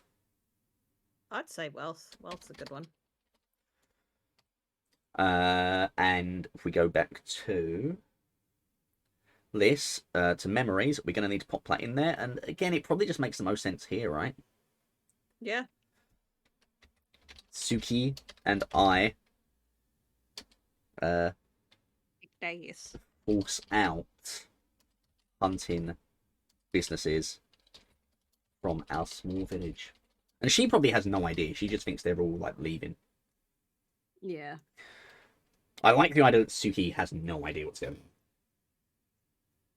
Yeah, she's just kind of doing her job, and maybe she's had to deal with a few like dicks, but she's just like, those are dicks. So you've kind of also, this puts you into an awkward position, right? Because at this stage, you've got an actual nice life here for you and Suki. The last thing you want to do is have to move again. Yeah. God, I mean, you probably won't have to move again, right? Nothing bad's going to happen. Speaking of nothing bad happening, I think at this point Squeeb is dead. I'm sorry. Squeak! I know we didn't get spending time with Squeeb, but the problem is, realistically, it's been a very long time. You know, My squeeb. your Squeeb is unfortunately dead at this point. Everyone F in chat for Squeeb. Let me look up French names because that's too long and I can't keep saying Agrippa. Yeah, because at this point we're not going to be called Agrippa anymore. I like Antoine. I would say that hold on to Antoine because we might need it for a name change prompt soon. Otherwise, we'll just remember it. I also think Otto probably isn't around anymore because I imagined him the same age as yourself and the Squeeb. Like, Yeah, if he was, so I think both of these characters are now like dead and gone, just old age. Yeah, because I can see Suki being like a little bit older at this point. Yeah, yeah. Like you, like long enough you to like build this business up, right? Yeah. So yeah, we got like a little graveyard. Then another thing I'm going to add next time we do this is a dedicated graveyard page. But this is why we do this. We test, we figure out what works, right? Oh yeah. You're imagining Suki in her early 20s right now. I want to read Suki's story. Suki would be a great protagonist for a story like this because of like the unknowing, not knowing anything. They've just been raised into a successful business with a father they love. Could you imagine writing that father figure though, like this guy who genuinely cares but is like slightly off? Something's just a bit weird about them. Something's just a little bit strange about this man, Antoine, who came to town, who's been looking after her, and you can't quite place your finger on it. And there are some nights that he just disappears for like 2 days in a row and then comes back and says, "No, I was just hunting." But he doesn't have any pelts or anything, you know? You just have to assume he's getting old, and that's why he needs you now. Poor old guy. Anyway, give me a roll. Hell yeah. I freaking love this game. What a hairy ass man. And he has a hairy ass. His ass is super hairy. Okay, so I rolled a 5 on the D10 and a 3 on the D6. So we're only going for 2 right now. The 20. There is a great shift in the way society moves goods. How does this work to your advantage? Check a skill and create a skill based on a memory. Guess what? What? I learned just now. What? Napoleon was really focused on building railways. No, that's actually perfect because that comes back again, right? Yeah, we got a railway plot. The irony of you now getting a skill to do with the railway industry after that's what forced you out of your last home. Right, okay, so first of all, we check a skill. We're checking a skill in the sense it's, I guess, bartering, right? Yeah, bartering. Because they don't like trade, do like maybe like you buy into, maybe you don't buy into like literally the railway, but maybe you start exporting your goods. You and Suki get contracts in other more affluent cities. God, why is that brighter than that? What do you reckon? Like, gets like you're getting contracts in other more affluent cities now? Yeah, that works. So creating a skill based on a memory. What I'm going to do, we're going to go in here and... You know what? I think this works. I think at this point we have to make a new memory. I think at this point we've forgotten Squeeb. No, Squeeb! Do you want to commit Squeeb to a diary, or do you just do you never think to do it? So the way this works, guys, is when you fill up your memory slots and you need to make a new one, you need to make space for it if there's nowhere where it's appropriate, right? And in this case, I don't really think there's anything appropriate. The issue is, you can't remember everything, because at this point, you've been alive for what? Not quite 100 years, but 70, 80 years? Yeah. And you're already older by the time we started, And that's only going to get harder and harder as the life goes on, because you keep meeting people, you keep trying to expand that information. What you can do at any point, you can create a diary. And I believe a diary can hold 3 memories before you have to make another diary. The diary counts as a resource, which means you can lose it. If you ever lose it, those memories are gone forever. Do you want to commit Squeeb to a diary, or are you just not bothered about Squeeb? I feel like we should just get rid of Squeeb. Sorry, Squeeb. I'm not even going to wrote that we've lost Squeeb's memories. Squeeb is just gone. We don't remember anything about Squeeb, how we met him or anything like that. Squeeb. He's gone. That memory's gone. So we can start our new memory.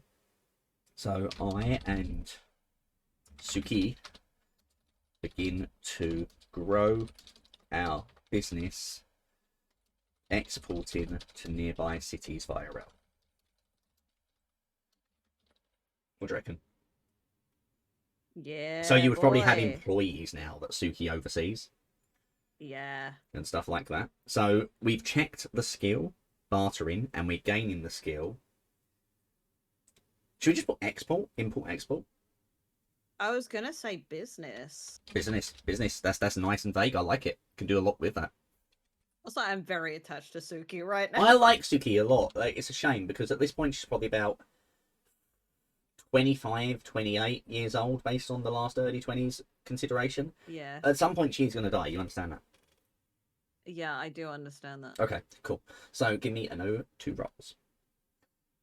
I really like Ooh. Suki. Suki seems lovely. Wonder if they're going to streaming. If you guys want to follow what Suki is up to, you can check them out on twitch.tv/SukiYami. No, that's just the darker Suki. We're going forward 9. Who was apparently playing Nico Para Volume 1 recently. Oh god. 9. 9 forward to 29. Yeah, go forward 9. I rolled a 10 and a 1. Nice, nice, nice. Oh no. Also, just double back. Did you say Nico Para? Yes. Is that not how you pronounce that? Nico Para? Neko Para. Yeah, as in cat. Right, okay. Okay. I'm going to quit Nico Para to continue to annoy you. You are exposed as a monster and flee to a far-off land. Lose any stationary resources. You do not know the language of this new place. How do you overcome this obstacle? What new name do you take? I'm real sorry, but are you going to ask Suki to come with you? Because they've got a life there. Oh no. You can't, right? I set her up for success. I can't rip her from that. No. The good news is you don't have anything that I would call a stationary resource. Like wealth, we did not put that as your business, right? We put it as wealth, which means there's nothing stopping you taking your wealth with you and still leaving Suki with enough wealth to manage the business and themselves. I don't imagine for an instant that that's something you have to worry about. You took all the money or anything like that. So that's the good news here. I think it's gonna be like a. I'm going to have to leave her with the business because it wouldn't be fair to take her away from it. And which direction can I go in? Which direction Maybe can I go in? maybe you use the rail network. Maybe like literally your business is how you escape, right? Yeah. Maybe down Yeah, towards I like that. maybe down towards Spain. Yeah, it's either going to be Spain or England. England's also interesting, yeah. London. Because I'm going to be real, I know more about English history as well. Should we do in English? Should we do in England? Yeah, we'll go England. I leave Suki when I'm exposed and travel to London. Make it London. Yeah. Start a new life under the name.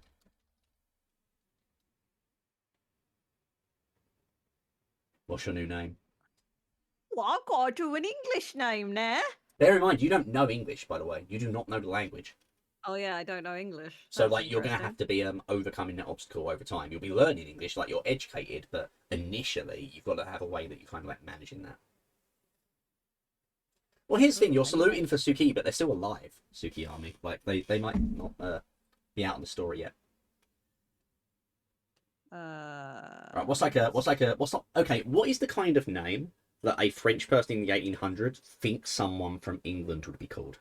You know, like when you have like parodies where aliens pretend to be humans and their names are human.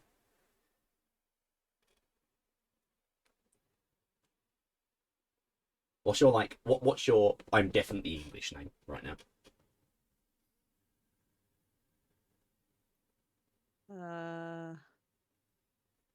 Arthur Kinsman. Oh Jesus. Jesus, that's a one way off the deep end.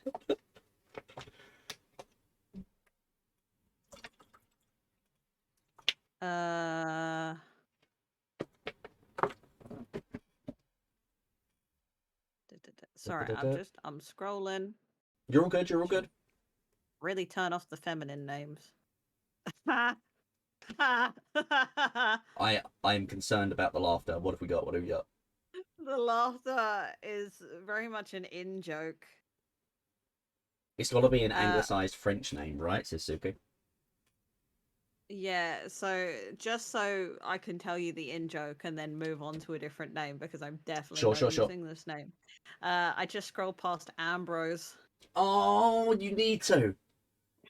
Oh, come on, come on, come on. Make it Ambrose. Make it Ambrose.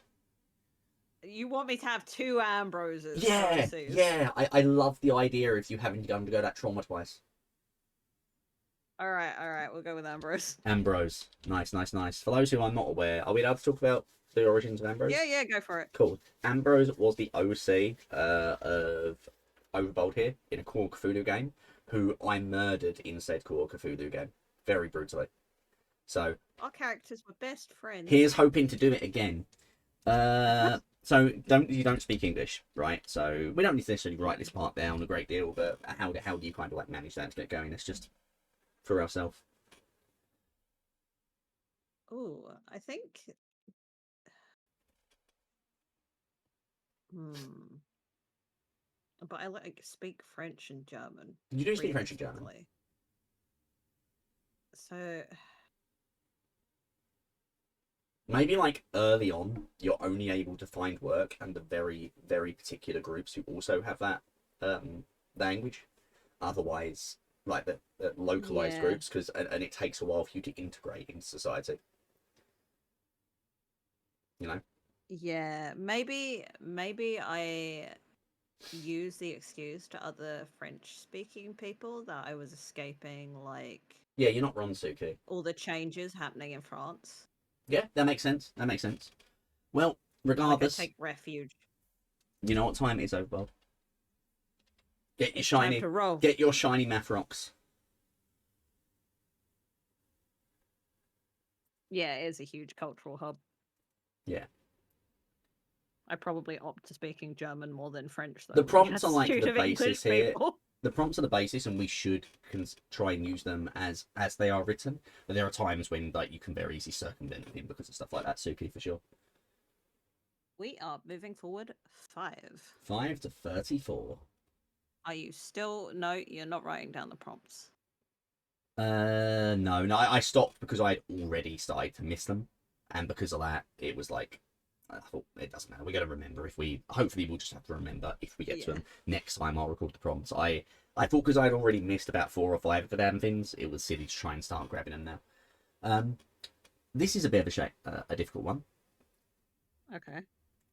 You destroy something important to you in a purposeless rage. Lose a precious memory or destroy a resource. I'm not going to lie to you. From a gameplay perspective, I would be very concerned about destroying your wealth. Yeah. Because you only have 1 resource right now.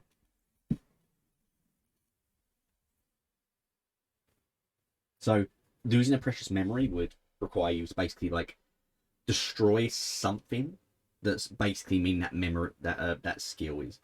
Oh, it says lose a precious memory, right? Also, it doesn't actually. Yeah. So no, it's not skills. This doesn't. This could just be. This should just be one of your memories. And honestly, we kind of need to lose memories anyway, right? What would make sense to kind of like have lost or forgotten at this? Oh my god! I just thought of something horrible. God, give it to me.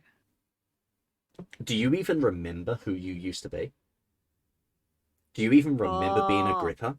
Do you even remember that you took up medicine to be near the vulnerable to fulfill your duty? Do you know why that you know medicine? Do you know where you're from Fox. anymore?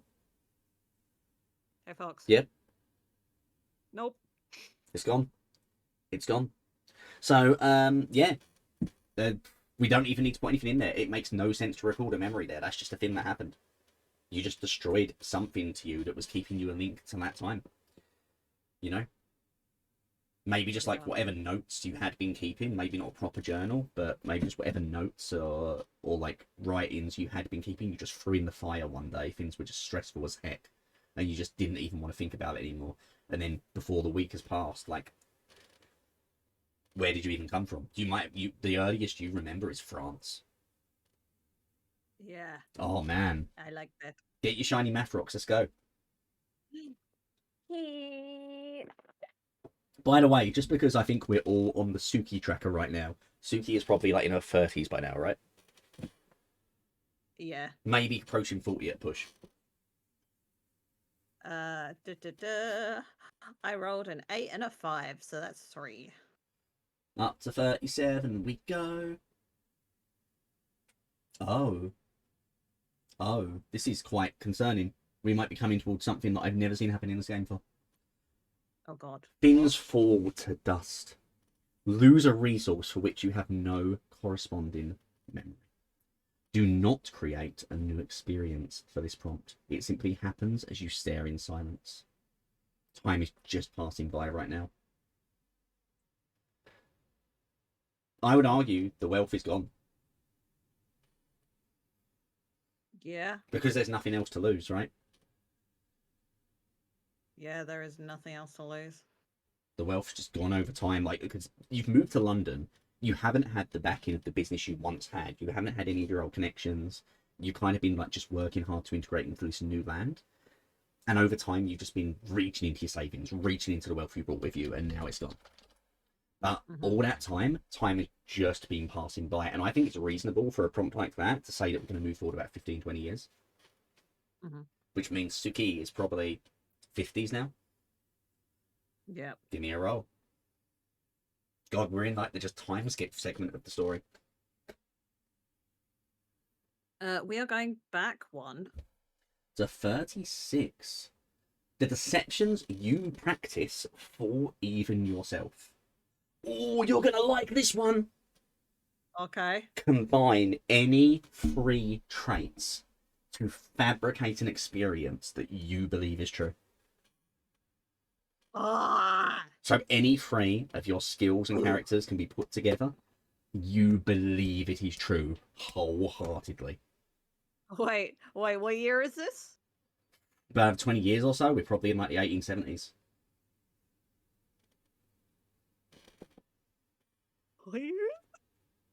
Not necessarily a whole new identity, Suki, but there is something that this character, that this Antoine, this what was our name now?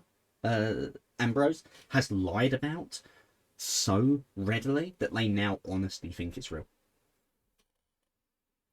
You said 1870s. Something like that, yeah. Can we make it 1888? Of course we can. If we're going to do that low, I am going to say that we're probably going to have one more prompt with Suki before, unfortunately, they are going to fall to dust. Okay, because I get to do what I wanted to do last game. Oh no, wait, are you serious? Tell the chat what you think is true. Okay, we're going to use hunting. We are going to use medicine. By the way, we're not checking these, we're just combining them. These are still and we are using sharpened senses. Yeah. Because chat, we're Jack the Ripper now. Do you know what's amazing about that as well? Yeah. It might not even just be the deceptions. You could genuinely believe it. Because think about it, right? You are literally killing people in the city. Now, you're not Jack the Ripper. The point is you believe you're Jack the Ripper. But for all you know, maybe you kind of have used those killings to feed yourself, to kind of like use the fact that these serial killings are happening to kind of almost blame that Jack the Ripper is doing stuff, right? And it's not you. Yeah. And eventually you've just kind of like gotten so caught up in this fantasy that no, you are him. Yeah. That's horrible. That's really, really freaking horrible. Man, sorry, I got really, really excited that I actually last time we played this, right, guys? We tried so hard. I had to fleet a frog. You were trying so hard for this. I was trying so hard to set up a Jack the Ripper line, and it just didn't happen because I had to move to fucking France. Yo, Overbold or Arthur Ambrose, how do you think Suki would feel about this if they knew that you were Jack the Ripper? Oh, I feel like Suki's an old woman now. She's probably passed the business on to children of her own, you know. And she's sitting there. She's sitting there retired, and she's hearing news occasionally coming out from abroad because of this new thriving travel network across the world. And Hear ye, more murderers appearing in London. Bodies Sorry, turning up in the sorry, stop, streets. What? stop. What? You have to be more French. I'm not going to try to do that because I'll get cancelled. But like she's hearing rumours of this abroad, and she's thinking, oh, what a horrible thing. I hope no one else gets hurt. Never knowing it was you. You think? Mm, mm, So I love the fact you're oh not even man, them, that you just think it's the case. That's so juicy. yeah. Sacre bleu. All right, I think it's the idea of I am responsible for Jack the Ripper, right?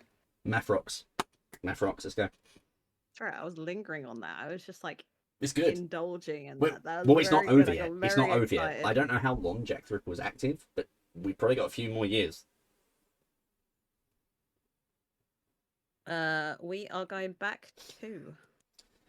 Back to 34, which I think we've been on.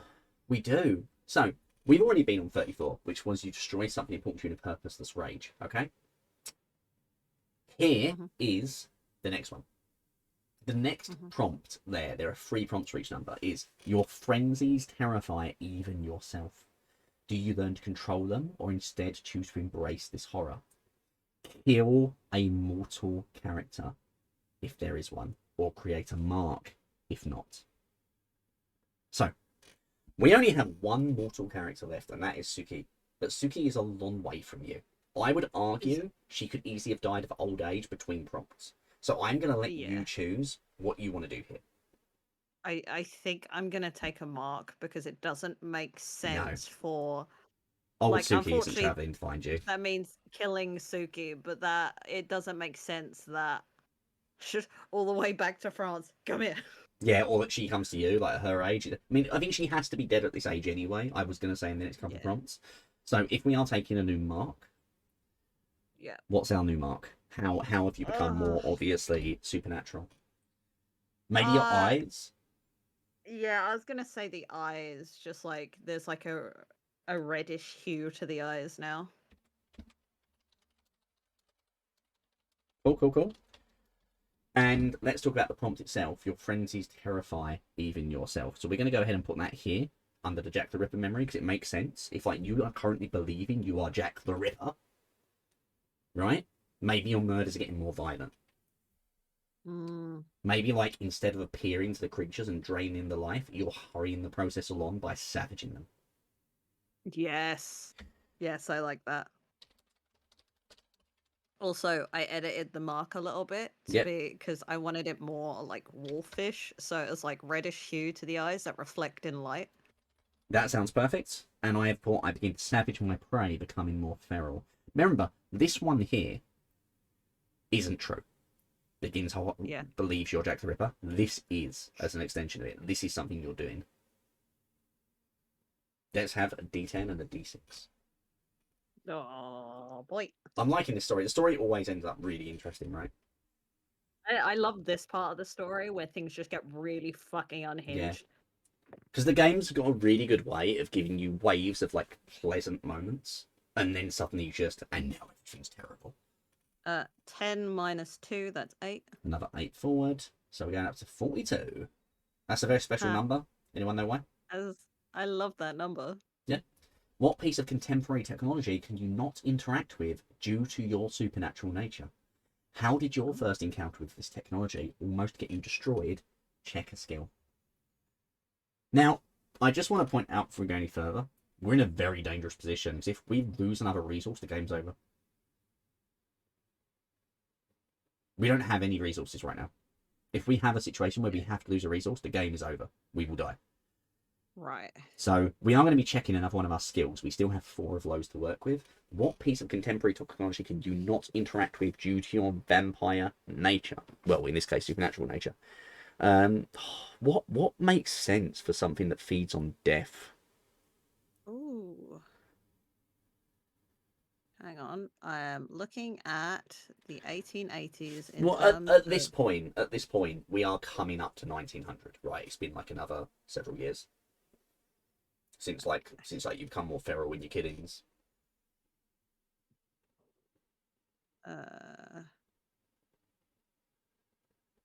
20th century invention timetable. That's what I want. Nice, nice, nice. Oh my god. That's terrifying. The Zeppelin and the escalator. The escalator. Do that. The escalator is your weakness. Oh god. Oh god. 1901 is worse. The first one is a safety razor. The second one is the first radio receiver, and the last one is a compact and modern vacuum cleaner. Oh my god. You're like, imagine if you were playing a ghost, we could just say it could suck you up. Oh no, I was thinking less Luigi's Mansion and more of a dog just screaming. You want to hear a cute 1902. story? You want to hear a cute story? Yeah, go for it. Back before Maggie passed, she was a very large dog that I had when I lived with my mother. Yeah. That dog was terrified of the vacuum cleaner, right? And she would run and hide unless my mum was using it, in which case she would bark at it. She would follow mum around, shouting at the vacuum cleaner. Anyone else, she would just run and hide. She was trying to protect mum from the vacuum cleaner. It was the sweetest thing. Oh, God. That's actually so cute. Yeah, sorry, 1902. Here's the thing. I don't know when, hang on. Let's look at camera technology, because I think that's going to be the more interesting one. Oh, that is interesting, because there's literally the old wives' tale about, like, your soul being captured when a picture's taken, right? So, 1839 is the official birth year of the camera. However... Yeah, it doesn't need to be invented at this point, you know? It can be something you only just started to interact with. By the way, if you give me a second while you're doing that, Timothy, thank you so much for the braid. You are joining us for 1,000-Year-Old Vampire with Overbold Kobold, a role-playing game in which we follow Overbold Kobold's very long life as a black shuck, a grim dog that appears when people are close to death to foretell it. Apparently X-ray in 1995. X-ray. That's interesting, because you're in medicine too. You have medical knowledge. Yeah. I like that, Suki. That's a good one. Oh, that is a very good one. It's more, like, appropriate to the time. Wait, so hold on. So let's just reread the prompt real quick. You cannot interact with due to a vampiric nature, and it almost got you destroyed. Here, what if the X-ray doesn't work on you because, again, maybe your internals aren't the same as other people? Yeah. There's something wrong. There's something supernatural inside of you that makes things different. And it literally was a case of you had to get X-rayed after a breakage, after hurting yourself, and someone literally was like, "This isn't right," and knew there was something wrong. And you had to maybe kill them so they couldn't kill you. Yeah, that works. I like that. This one says check a skill. I'm probably going to say medicine for this. Yeah, medicine, absolutely. I have to get Timothy and Suki on for this at some point. Oh, you really should. I'm going to go ahead and put that in memory 4. Because what I'm thinking is, that's a nasty experience that you've had in your new life in London, where you've almost lost everything again. Which links into memory 4's second experience with Suki. Mm-hmm. Would that be okay? Yeah, that's great. I am almost exposed when X-rayed and slay the doctor to keep my secret. So the way this game works, Timothy, is we follow prompts through a book. Like I have a book of prompts, and we use our collected resources, characters, and continue to tell this story together. Overbold is leading in terms of every final decision is theirs. I'm here to help record the story, to run the prompts for them, and to generally just make it so that we got some back and forth going. So it's a lot easier like that. Fun fact, I am actually writing one of these for myself as a solo thing that I've been doing journal entries for that I haven't even shown Overbold yet. Ooh. Kind of, Timothy. It's a storytelling. It's a storytelling role-playing game. It's not like you say It's not like you say it says turn to page 16 or page 42. You have to roll. You land on the prompt, and then we discuss how that prompt plays out. So, time for a example. Give me Rolly. D6 and a D10. Math rocks. That is a 0. So, Overmob Kobold rolls a d10 and a d6. What did you get on the d10? D10 I got 1. And on the d6, And you got a 1. D6 I got 1. As a result, we are not moving. We are staying on prompt 42. And the next prompt on 42 is you make an acquaintance of a group of mortals who share an interest in some resource you possess. Is it a club? Are these friends? Create 3 mortal characters. Develop a skill related to the resource in question. Now, here's the thing. This doesn't say lose a resource. So I'm not going to say this is a lost game. Yeah. But I am going to say that I would argue the absence of a resource would be the thing that links these characters. Yeah. Right? Because it does, because we have, what's happening right now, we're not being forced to use a resource to survive or to manage a prompt. Nothing dangerous is happening. You've just made acquaintances of 3 other people. So I'm thinking among the poor or less wealthy of London at this time. Yeah. So we've got 3 new mortals to add to the game. Oh, maybe it's like a. I'm thinking either like a rioters bar Ooh.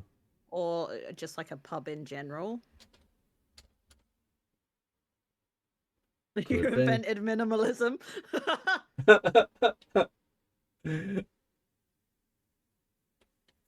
But it's like bonding with these people over things just being shit everywhere. Yeah, yeah. So I think we Well, ideally for this, we don't need to separate them too much. We can just give them a name each and like 1 personality trait. Because they've all come from the same thing, right? So 3 English names.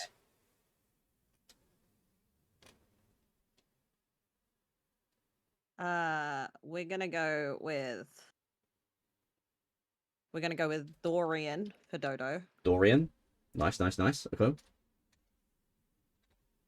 Dorian. We are gonna go for Timothy. Timothy.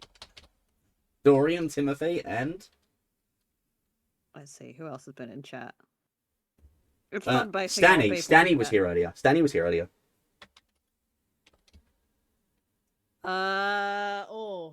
Stanley. Stanley is good. I like Stanley. Stanley. So we kind of want to give them a Names are personality trait easy. each.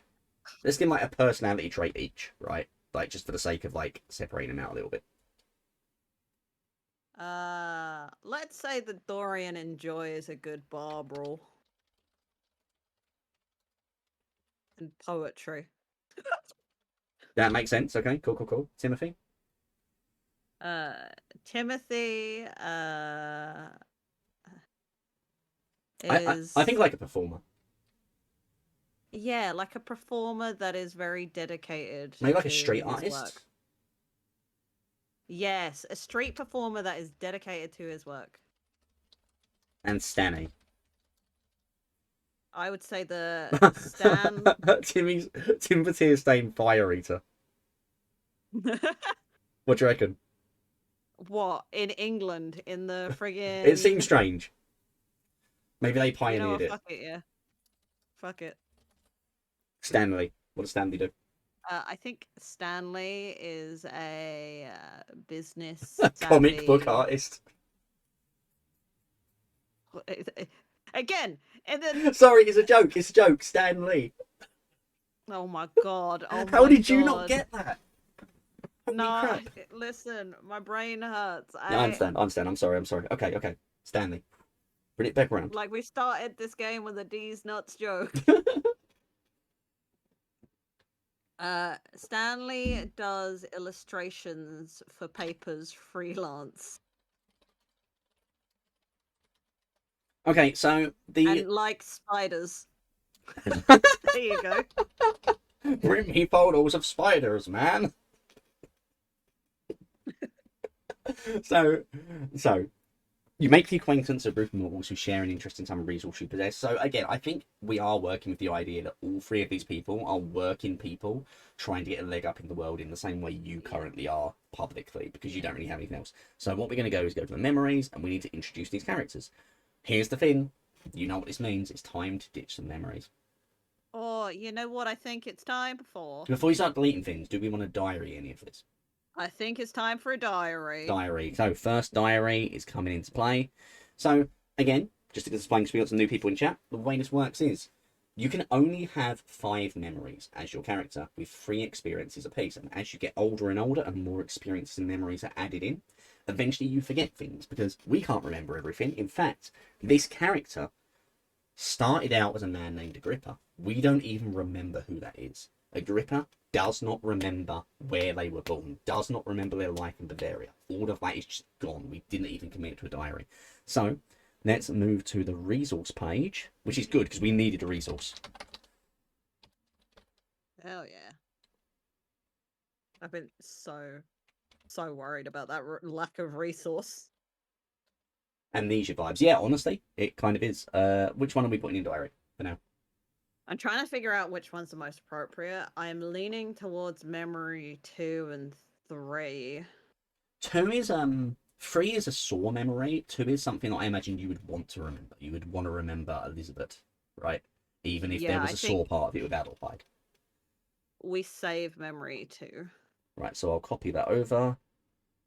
Go back to the resources. Okay, cool. Diary containing memory 2. And we can always add to those as we go. We can always put more memories in there. And I'm going to go ahead and make this much smaller. We can always get it bigger if we need to read it later, because that's going to be containing a lot more space, right? Like, you can have 3 memories in a diary. If that diary is ever lost, that information and that memory is gone. So we're going to take that away from just something you always remember. I met 3 new mortal friends in London. Each of us trying to work and better our lot in life. Yeah. Yeah. Because you've lost everything at this point. Like, you had Suki for such a long time, and that business is just gone. So you're back to the bottom of the barrel after all those years. Hell yeah. I'm gonna need 2 shiny math rocks from you, please.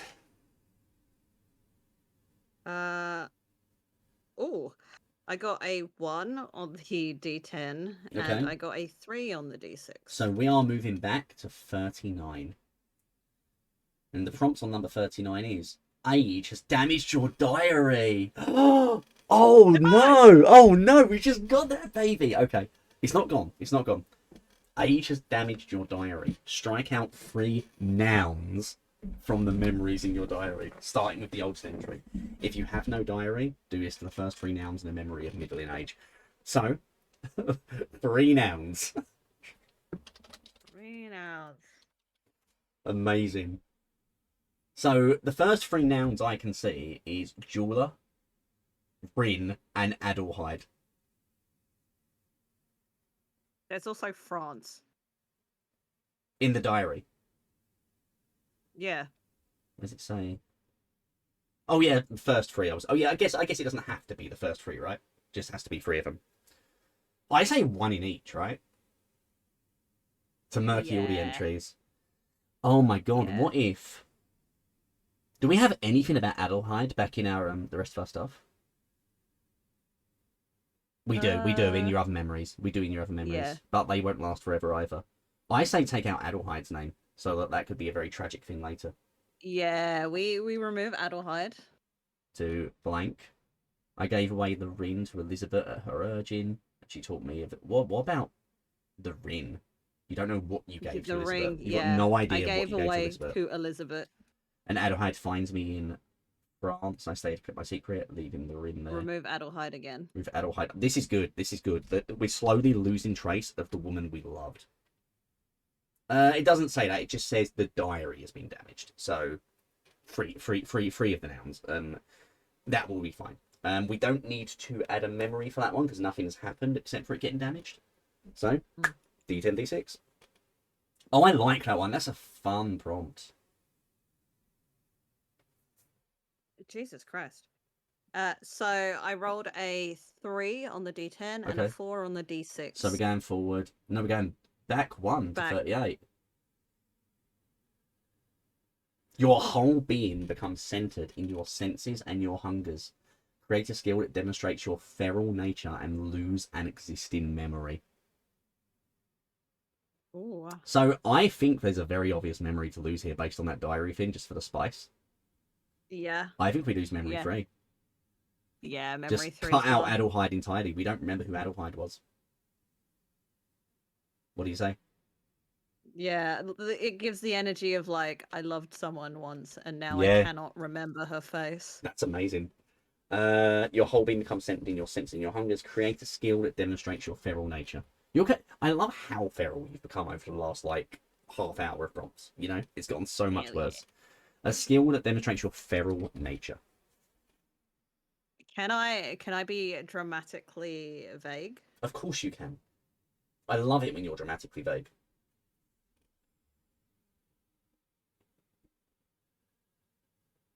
There you go. There's me being dramatically vague. Death seeking. That makes sense. It makes sense with like your particular being a creature. And I also don't know if we need a memory for this one. There's nothing's really Like happening, and we the lost that whole memory. the whole thought is I start prowling around like Yeah. graveyards and like going into places that are heavy with death and Yeah. things like that. And yes, Suki, 100%. Like at this point, Agrippa, there's nothing left of the Agrippa we started with for sure. Give me a D6 and a D10. Uh, I told you I'd cha-cha slide. I rolled a 5 on the D10 and a 2 on the D6. Cool. So we're getting 3 forwards to 41. Your body is distant from human concerns. Lose a memory slot. Huh? Erase your oldest extant name. I'm assuming that means that your oldest name that you've gone by is just you don't remember it. That'd be that That'll be one, right? Agrippa. So should we just take out that memory slot entirely? That'd mean forgetting Suki, or at least like when we met Suki. Yeah, we just get rid of it. Extant meaning still Goodbye. used, by the way. It means still used. Oh, what? So Ambrose is So- gone. So Ambrose is gone now. We're not using the name Ambrose anymore. Okay. Oh yeah, that's fine. You know what? Should we change? Should we add something to memory 1 with your new name for this? Yeah. Can do. What do you want your new name to be? Ooh. Oh, What about Archie? that feels too good. Yeah, we'll go with Archie. Archie's a good name. Archibald. No, Archie. Archibald. It's Archie. That's too much. Okay. The time period and the class, like social class. Oh, yeah. oh, wait, holy shit. Suki's right. Technically, Jack could be one of the names. That feels really weird for reasons you know. You could forget that, mate. Either one. I think we'll forget Ambrose for now, because like it kind of makes sense that you took on the Jack the Reaper identity as well. We need to lose a memory slot right now. Now, it's up to you if we just lose slot 3 down here with nothing in it right now, or you take the opportunity to ditch the memories. So.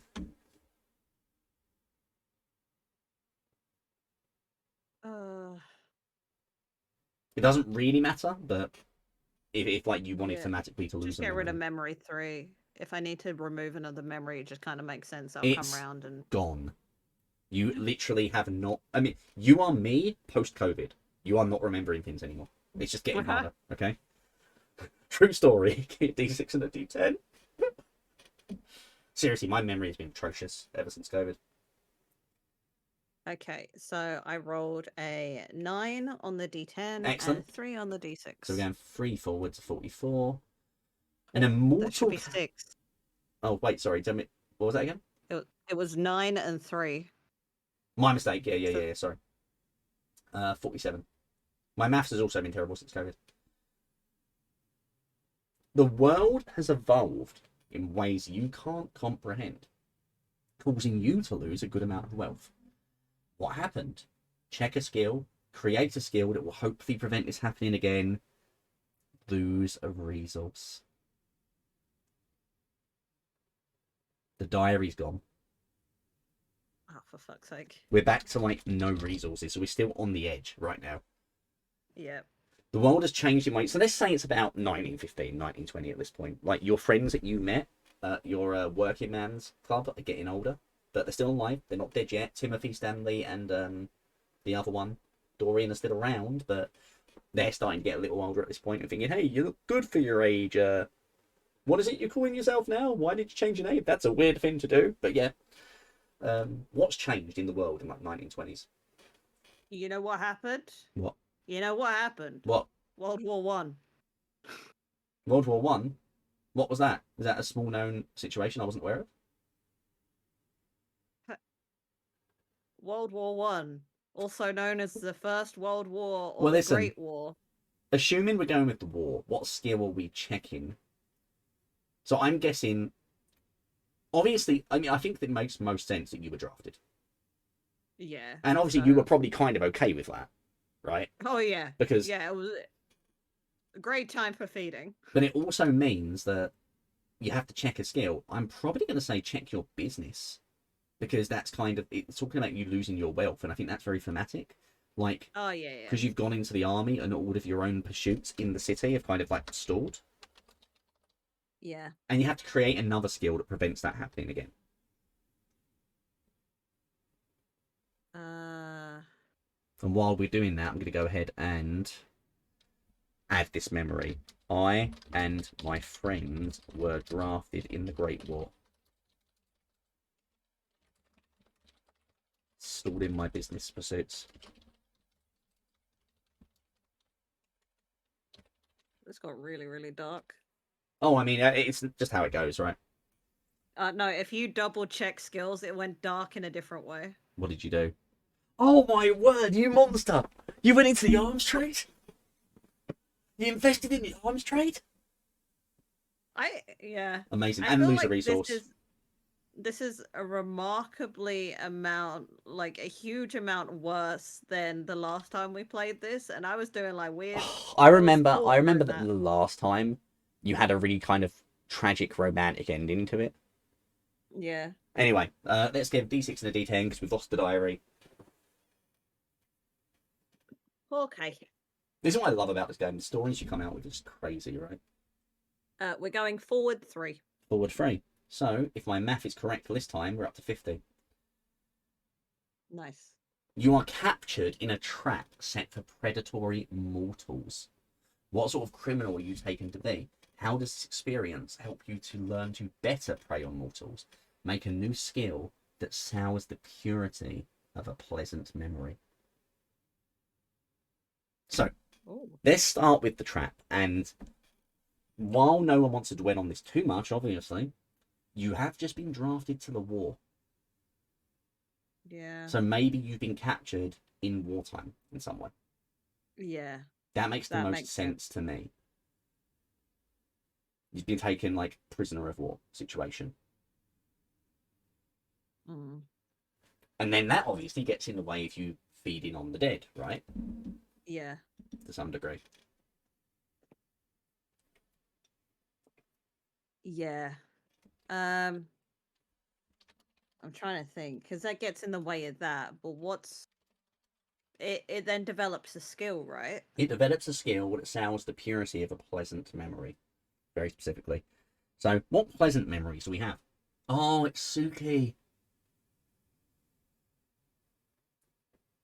Because there's negative memories in experiences in these memories, but the most pleasant one I can see is memory 4, where you initially managed to achieve things with Suki, right? Oh God, yeah. So we're gonna sour that in some way, like that pleasant part, growing your business. You've got to sour in some way. So let's just return to the prompt itself. Captured in a trap set for predatory mortals. We're saying this is still wartime, prisoner of war. You're taken to be a criminal, maybe, again, because you're not kind of there at the moment. You're forgetting things. Your memory isn't what it used to be. You genuinely think you might be Jack the Ripper to this day, right? Yeah. What if you don't remember the pleasant side of you and Suki? You remember it differently. You remember being a monster even back then. And you were, of course you were. We can see that because we know the story.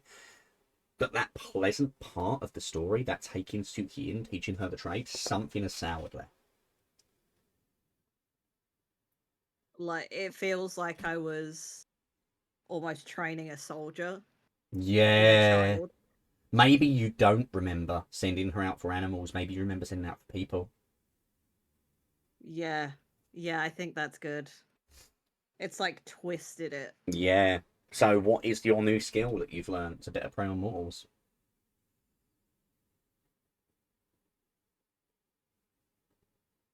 Ooh. I'm going to be working in memory, and you can feel free to correct me. Take a prisoner of war during this time. I learn to. I've got something I really don't like, Mm. but I also. Okay, so you're a prisoner of war in wartime. What if you're effectively a snitch? What if you're effectively like an inside man for like the guards and the army? What if you're like betraying the I people you're in with? Yeah, I was gonna say like manipulative as a skill. Or manipulation as a skill. I kicked over my Manipulate Coke. and No. barter my fellow prisoners. Yeah, I think that's the best way to do it. Manipulation. You're very rich in skills and very poor in resources right now. Yeah. Yeah, and honestly, that kind of works because you could actually think of the manipulation as souring that memory in the sense that you were like tricking Suki into doing all this stuff. And it's not that you didn't. It is true that you tricked Suki into bringing you stuff to feed on, but you also it was a very pleasant Mutual relationship. kind of. Yeah, but you probably remember Yeah. like extorting her. You probably remember like being hard-handed and heavy-handed with the whole thing when it wasn't true. Yeah. Give me a d6. Also, I will say the skills and resources are actually very apt for where we started the game because we were like educated, lower class, Yeah, you're white not wrong. citizen. So I'm very rich in knowledge, but not in items. Give me a d6 and a d10. What the dog doing? I'm going forward too. Going forward 2 up to 52, which I think we've. No, we haven't. The beauty of the dawn calls to you. Oh, you know what? Maybe things are turning around. I think if it were me, I would call this one towards the end of the First World War. Because Yeah. this prompt reads The beauty of the dawn calls to you. Create an additional memory slot. Thank God. Dedicated to Hey! beauty, nature, or peace.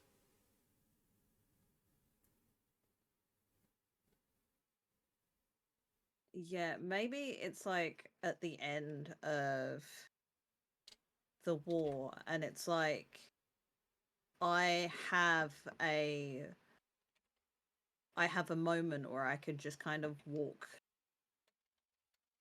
like empty battlefields and stuff, like fully embracing who I am. And there's a moment of just like quiet after so long, after so much gunfire, after so much I like hate that a lot. and a lot of propaganda and everything in the air, that it's just a moment of quiet, and it brings me back almost for a moment to a very familiar sensation of being out in the woods amongst nature and just First World War lasted 4 years, I believe. So if yeah. that's the case, what is it like 1925?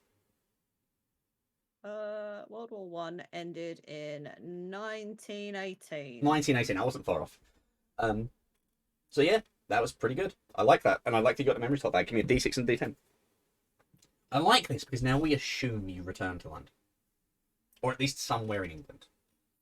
But there's nothing saying you have to do that. So I think let's see what the next prompt says. Okay, I go forward 4. So 56. You begin a fantastic. Oh my word! Is it? I'm really sorry to say this, but I'm pretty sure this is the end of your game. No. You begin a fantastic construction that puzzles the mortals around you.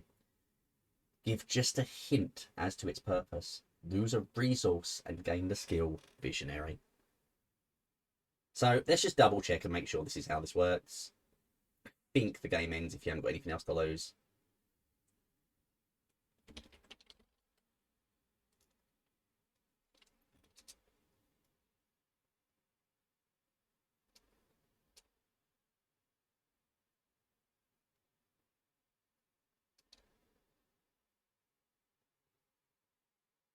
Okay, no, it's not quite that desperate. If you're instructed, check a skill but have no unchecked skills available, use a resource instead. Likewise, if you cannot lose a resource instead, you check a skill. So we are still in it. It's not over. It's not over. We have to be out of both of them. So then we get back to prompt 56. I'm actually really glad because I'm enjoying this a lot. I don't want it to be over. All right, so you're gaining the skill Visionary, and we're going to have to check a skill here instead. Okay. So whatever your construction is, it probably wants to be based around this skill, right? Yeah. What are you building? Like, are you in London? Have you just left England entirely? Are you in the country of England somewhere? The country of London, yeah. Yeah, I'm gonna stay in London. Stay in London. Um, can I offer a suggestion here? if it's the one I'm thinking of, then yeah. No, sure. you tell me. You tell me what you're thinking. I was looking at this skill because this one seems the most obvious. What, invest in arms? Yes. So wait, you building a weapon?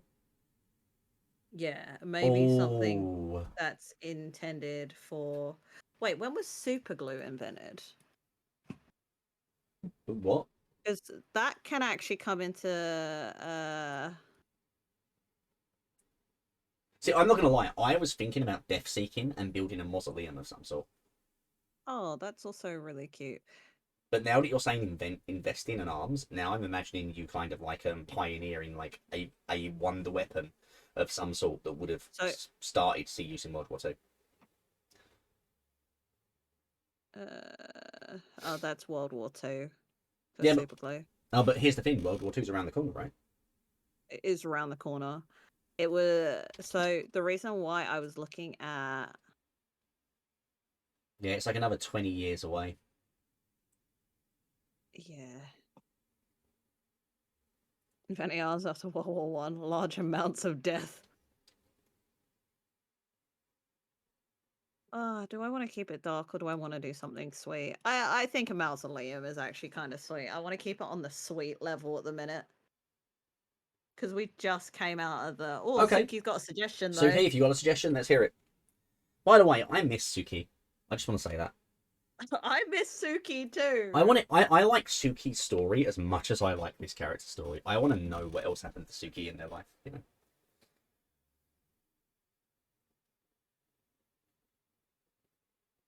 You know what? Now that I'm going to go look at it, who do I reckon survived the war? Yeah, do you want to wipe out one or two of your guys? I think Dorian definitely survived. Dorian survives. What about Timothy? Probably wrote wartime poetry. What about Timothy? Apparently Suki said they were going hella dark. Yeah, go for it. Should we roll a dice? Should we roll a dice and see which one of these three dies? Yeah, go for it. Alright, give me a d6. And it's like 1, 2, 3, 4, 5, 6. 2. 2? So I'm afraid Dorian dies in the war. No, Dorian! Sorry, Dorian. But you know what? Maybe that's who you're building the mausoleum for. Oh, that'd be so cute. Because like you don't have many people in your life right now, right? Yeah, well, nuclear weapons are right there. Oh, God. That is true. I mean, you wouldn't have invented literally a nuclear weapon, but something that's kind of like a... What do you want to do? What do you want to do? Do you want to go the nice sweet route? Make a mausoleum for Dorian? That's kind of like very strange to people? As much as the allure of I am become death literally is, I also feel like being Jack the Ripper and inventing the bomb is like Alright, so what we will say then. Wild ride. I'm gonna add to this memory. Dorian dies in the war. And then I'm gonna say I begin to construct an elaborate and eccentric mausoleum. That was a dope suggestion though, Suki. Yeah, I like that. Honestly. I like it a lot. And then we're going to go ahead and death seeking. Check. Yeah? Yeah. I think that works. Okay. Let's continue on. I probably won't be able to do too much. At the very most, I got another hour, so I've got to eat and shower and stuff for tomorrow. Yeah. I think there's a chance we finish this, though, because I think the prompts go up to, like, 70 or so before we start getting to the point where the end game is, right? Where like you're gonna roll an Yeah. ending. So we'll see what happens. We'll see what happens. And if we can't finish it tonight, we will finish. We will maybe return tomorrow if you're up for it. We'll work it out. Yeah. Give me a start. Give me a roll. Math rock me. I'm going forward 2. 2 to 58. Society has changed. How has travel become easier for you? Recover any stationary resources for which you still have a memory. There isn't anything because you didn't have any stationary resources that we lost. They are re-added to your resource list. So this is just a memory at this point. Yeah. This is just a memory. So what's changed in society between World War One and World War Two, travel-wise? When was flight? When did that really take off? No pun intended. That was before. Yeah. That was before. But I mean, like, when did it more take off in terms of popular use? How has travel become easier? The Great War is over. That is true. Yeah. It's a good point as well. Should we just have that? Yeah. I find it easier that's easier. to revisit my past if I wish with the conflicts over. Nice and simple. Give me a D6 and D10. Been a long time since the Holy Roman Empire, I tell you. Oh, goddamn. There was a guy called Agrippa once upon a time. I wonder how he's doing. I had the D6 turned upside down. I got so confused for a 2nd Mhm, there. mhm. I'm moving forward 1. Move forward 1 to 59. So, this is a good time to point out that our mortal characters are probably on their last legs at this stage. Yeah. And it's a good time to point it out because the next prompt reads, a mortal discovers... Oh, no, wait, hold on. This is a new character. A mortal discovers the journals of a long-dead character or your own lost diary and approaches you. What do they seek? Gain a skill or a resource? Create a mortal character. That's interesting. Yeah. So we have to create a new character. Yeah.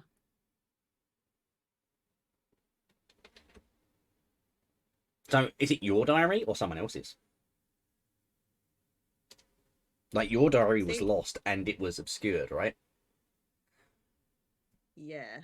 If someone found your diary, they would find out you bartered with a jeweler at one point in your life to propose to someone who they don't know, and they gave away something to Elizabeth, and they taught you your gift, and there's probably details about your gift and your curse in there. Yeah. I like to think that this is actually like a romance novelist. Oh, Christ. That's interesting. They want to write your story? Yeah, but maybe they're using like a pen name because we've had a lot of guys. I want another female character. Okay, hear me out. If that's the Yeah. route you take, and if you use your old forgotten diary, and they Yeah. know what you are, and they want to write your story about the monster who fell in love, right? Yeah. Or the man who fell in love, as far as they know, Adelheid doesn't exist. And you gave away something to Elizabeth, and she took you. So what if in this romance story, in this version of events, Yeah. like you fell in love with this immortal and they turned you?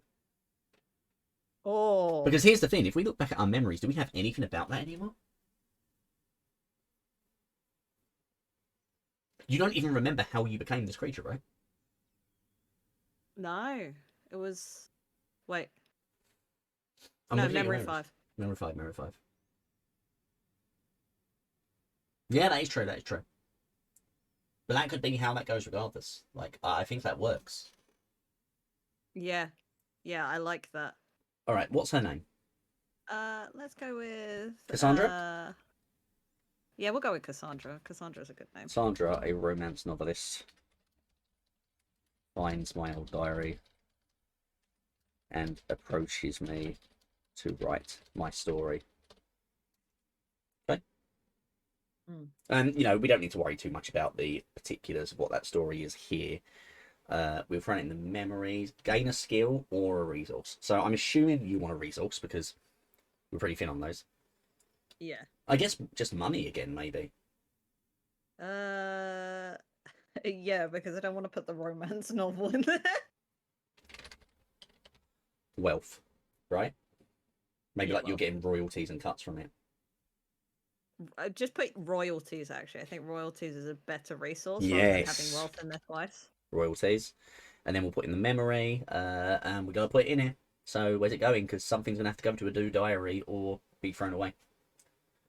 Put memory 5 in a diary. You got it. You got it, boss. Hold on a minute. Let's do this. Give me a minute. Oh yeah. Also, Lord Byron wasn't involved, Suki, so it couldn't have happened. Right, there we go. I am very much into this at the moment. Give me a D6 and a D10. We should play. Oh wait, I haven't added that yet. Hold on. Yeah, it's fine. While you're doing that, I'm gonna blab. There is a 1-page tabletop that is I think it's called like Weekend in a Cabin with Lord Byron. And it's based on the fact that Mary Shelley and I can't remember, is it Bram Stoker that wrote Dracula? Yes. Yeah, they spent literally like a weekend or something with Lord Byron and then wrote those books. Amazing. Yeah, I'd be up for it for sure. In the meantime, Hell yeah. give me a D6 and a D10. We're approaching the end of this. I'd actually love to finish it tonight if we could. But Well, good news for you on that front. It's 0. the mortal harms you, shames you, or exposes you. Check a skill as you fruitlessly pursue them. Lose a resource. They scammed you. on. They scammed you. Yeah, they absolutely They scammed scammed you. This Cassandra came into your life, wanted to write your story, promised you the royalties, and then they just didn't happen. Yeah. They just didn't happen. So you pursue them. I'm in hunting, right? Yeah. I love how this has turned into Archie hunting Cassandra.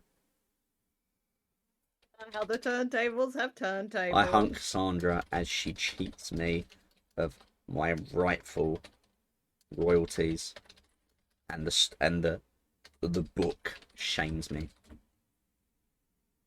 Give me a D6 and a D10. Oh my god! If you get another 0 here, don't. Good news. No, you've got to be. 3 and a 3. You've got to be joking. You've got to be joking. No. I rolled 2. Oh, does it always end up with Cassandra being an asshole? Okay, you ready for this? You ready for this? Yeah. By the way, Ace Trainer Griff is going to watch this VOD, and they're going to get to this point and be so happy. The mortal's lust for forbidden knowledge results in the release of a supernatural horror upon the world. Oh my Is god. this a gigantic monstrosity that will eventually destroy the world, or a personal horror set about destroying you in particular? Create an immortal character or characters. Oh. This isn't Cassandra. can't- This is a new immortal character. I Immortal. can't talk about that because you haven't finished Yeah. Yes, it's Play let the me know. So let me know. princess. So let me know. That's annoying because that would have worked really, really fucking Sandra's well. accidentally. I'm so do you angry want it about to be like a personal thing that's hunting you, or something that's actually like dangerous to the world right now? I mean, it's worth pointing out that at this point we are so far into alternate history that this could just literally be an elder god of some sort. Like, but I would expect it would be something to do with death because of their knowledge being based on yours.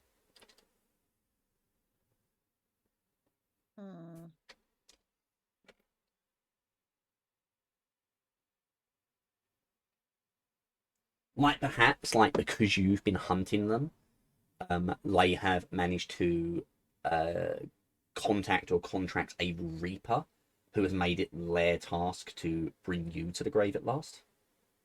Yeah, I think that's a good way to do it. Yeah. All right, we need a cool name for like a reaper. Oh yeah, we have to name the Reaper. Who we got 60 in chat other that names has- for the Grim Reaper. Wait. What? Wait. What? I have the name for the Grim Reaper. There is someone we haven't used. Okay. Mr. the mysterious, enigmatic Mr. Fox. You know what? Let's put like a couple of little like wiggles around that. There you go. So it's like that's not their actual name. That's just the name they've been presented as. A Reaper Who is hunting me to bring me to true death? What do you think? Yeah. I love this. I love how this has turned. Where's the memories? Right, so we've got one more memory here. Sandra summons a Reaper from beyond. Mr. Fox. You want to know To when the Grim Reaper first pops up in fiction? Go for it. shoot me. Okay, we're gonna need two while you're doing that. 1840s. Hey, nice. I'm going to. I don't think we need to do anything with skills or anything, do we? That was it.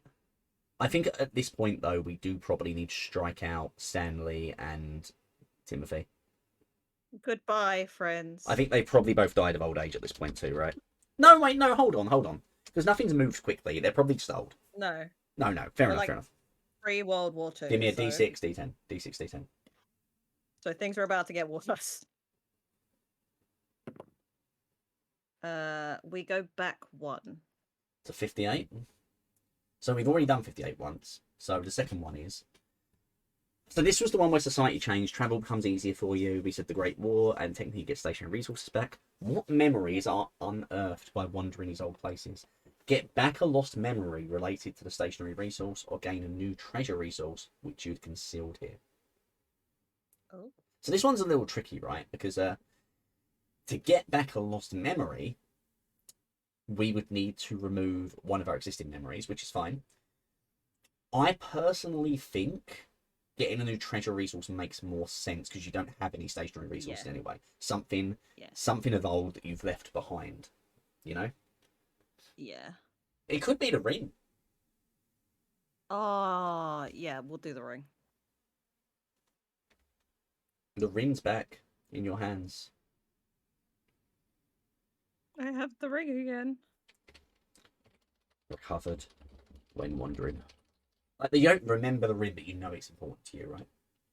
See, this is one of those times where I'm like, this is such a good like a journaling kind of game if you do solo RPG stuff. 100%. Because it's like you can go into detail about like my calloused hands hold this now seems like a frail object. Like I say, I've been giving it a good shot myself, which I'll definitely be posting at some point for you guys to take a look at.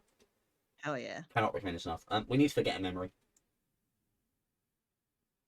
As you go and like find this old ring. Or add it to a diary.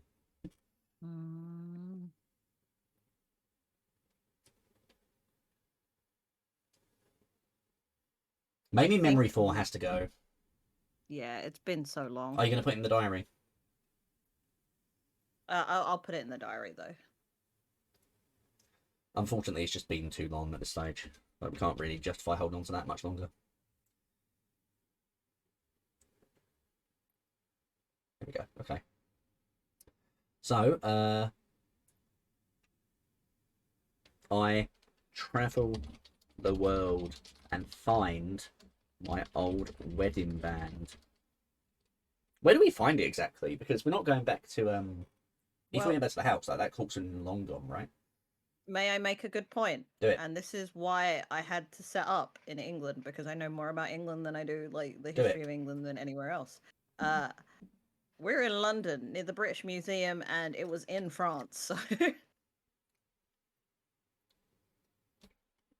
maybe there was a connection, and the ring was like set up for auction in the UK. In auction. At auction. I don't record it, but I know it was important. Because we have no memory of the ring. It's not even in our diary anymore. Like, literally, before the diary was lost, it got erased, right? Can I change that last line? Absolutely. And then once you're done with that, give me another D6, D10. It's there because we stole it, like so many things. Exactly, Suki. Like my heart. You stole my heart.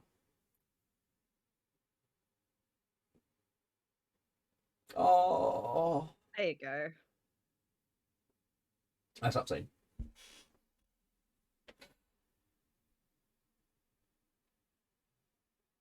There you go. Have some angst. So I don't think you'll hydrate. Let's roll, baby. Give me a roll. We got the ring back, didn't we? Yeah. That is 2 spaces forward. Back to 60. Huh. Check a skill to avoid arrest as a criminal. What happened? What happened? Who was arrested in your place? Create a mortal character if necessary. So, it says if necessary. We've got a good one here. I could just blackmail Cassandra. That's a good shout. That's a really good shout. You get her arrested instead. So we'll check that. But what happened? How did you end up in a position where you could blackmail Cassandra to take the fall for a crime? Ooh. Maybe after the release of the Reaper, there was like a lot of deaths that kind of followed her. And she ended up like with that guilty conscience because she knew she was part of it. Yeah. And you convinced her it was her fault, even though you were also feeding. Yes. I like it. I like it. The problem is we're out of memory slots again. I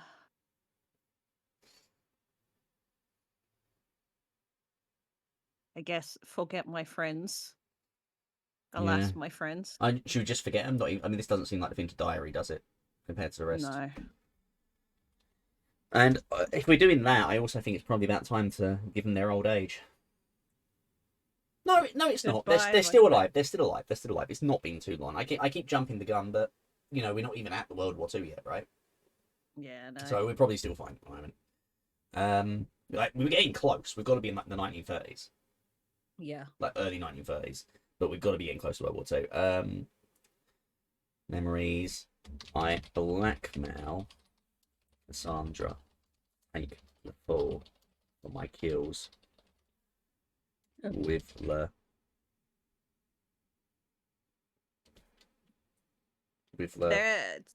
Timbit, there is a certain degree of playing it by ear. There's some prompts that directly address the passing of time. Every like 7 or so prompts, you kind of have to look at it and be like, has time passed here? Yeah, because how much time has passed here? Sometimes it's a case of like if we use the Cassandra memory, for instance, there had to have been long enough since they met Cassandra initially for them to write the novel. And then to cheat them out of like the royalties, and then during the pursuit to contract that Reaper from beyond. So there is a certain point of like if we haven't interacted with a character for like several prompts, we might have to start saying how old would they realistically be by now with this other stuff that's happened in this time prompt wise. But there are occasionally prompts that will just send you forward 50 years, right? Give me a D6 D10. So Cassandra's in prison right now. That is move forward 1. Move forward 1 to 61. Someone reminds you of a beloved character long dead. Check a skill to curry their acquaintance. Create a mortal character. Ooh. Probably 1925-ish. I would probably say 1930-ish. I know I'm not trying to split hairs too much, like because I'm aware that we're going to have to go into the World War II very shortly. Yeah. But yeah, like sometimes it can be short gaps, sometimes it can be longer one. So we're making a new character who will remind you of a character long dead who was but now. Here's the problem with this, right? Yeah. You don't remember Adelheid. You've got the ring, so you could argue that maybe there's something there. I would argue there's only one beloved character you have left that you can remember. That would be Suki, because you've got the diary. Oh. So I think it's got to be Suki, right? Like the French girl that you raised to hunt for you. Someone reminds you of a beloved character long dead. Check a skill to carry their acquaintance. Create a mortal character. I would say it's got to be Suki because the other logic could be that we could play it as the Rin. You remember Adelheid, but you don't remember her, right? You remember that you loved someone and you've just got it. You can feed it in this other person you've met. Yeah. So that's the other option here, but I personally think Suki's the more interesting one because you have that memory. More interesting, yeah. Maybe like. Oh, this is not gonna be as soft as like meeting like Suki. I'm gonna go for like a, a little lad. We're gonna go with a little lad. All right. We're gonna go with a little lad who has a bunch of potential. A little British boy. Yeah, this is because I'm also looking for someone else we haven't used, and that's me at this point. I see. Suki says, question, we have in the diary that Agrippa killed Aho. Do we know who that is? We don't know who Agrippa is. Right, we've forgotten Agrippa. What did it actually say in the diary? Because that's going to be the question, because that's how we described it. I mean, to be fair, I think in the diary you would have recorded it as I shot at Asso, not Agrippa. It's more that we just used that, because that's how we were writing it at the time. You know?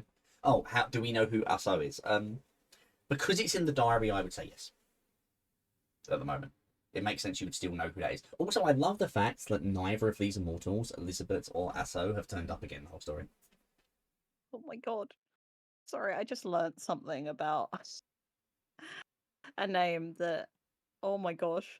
Oh my heart. My actual heart. Okay. So we're just going to be very direct with this one Okay. because I just found out that the name Iti, spelled ITI, means a new beginning. Okay, so if we put an itty in here, Yeah. I actually think that works for memory 4. Because hear me out, like, you found it, you know something's missing, you probably know it's not to do with Suki, but it's making you think of your old life. Yeah. Yeah, that works. I mean, Itty, a young British boy. With bright eyes and a lot of potential. Bright eyes and a lot of potential. Who He lost reminds his mum in me... the coal mines.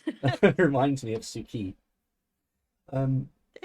His dad, yeah, he just fucked off. He buggered off, didn't he?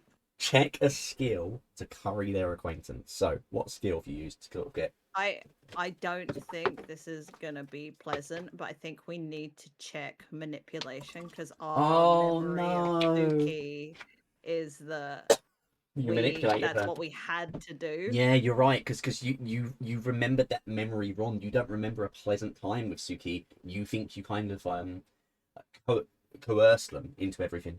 You're correct. Also, I feel much better about manipulating myself than I do manipulating someone whose namesake is someone in chat.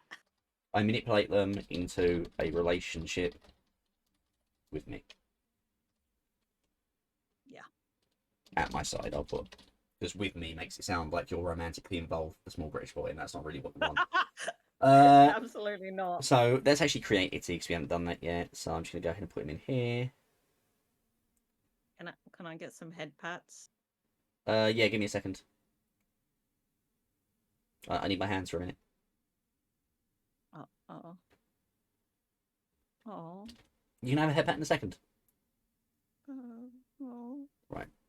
Wait, I've stopped adding to my wet dog page. Itty, a small British boy I befriended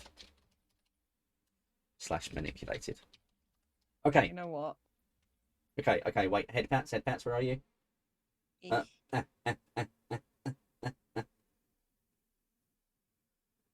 Nice, okay.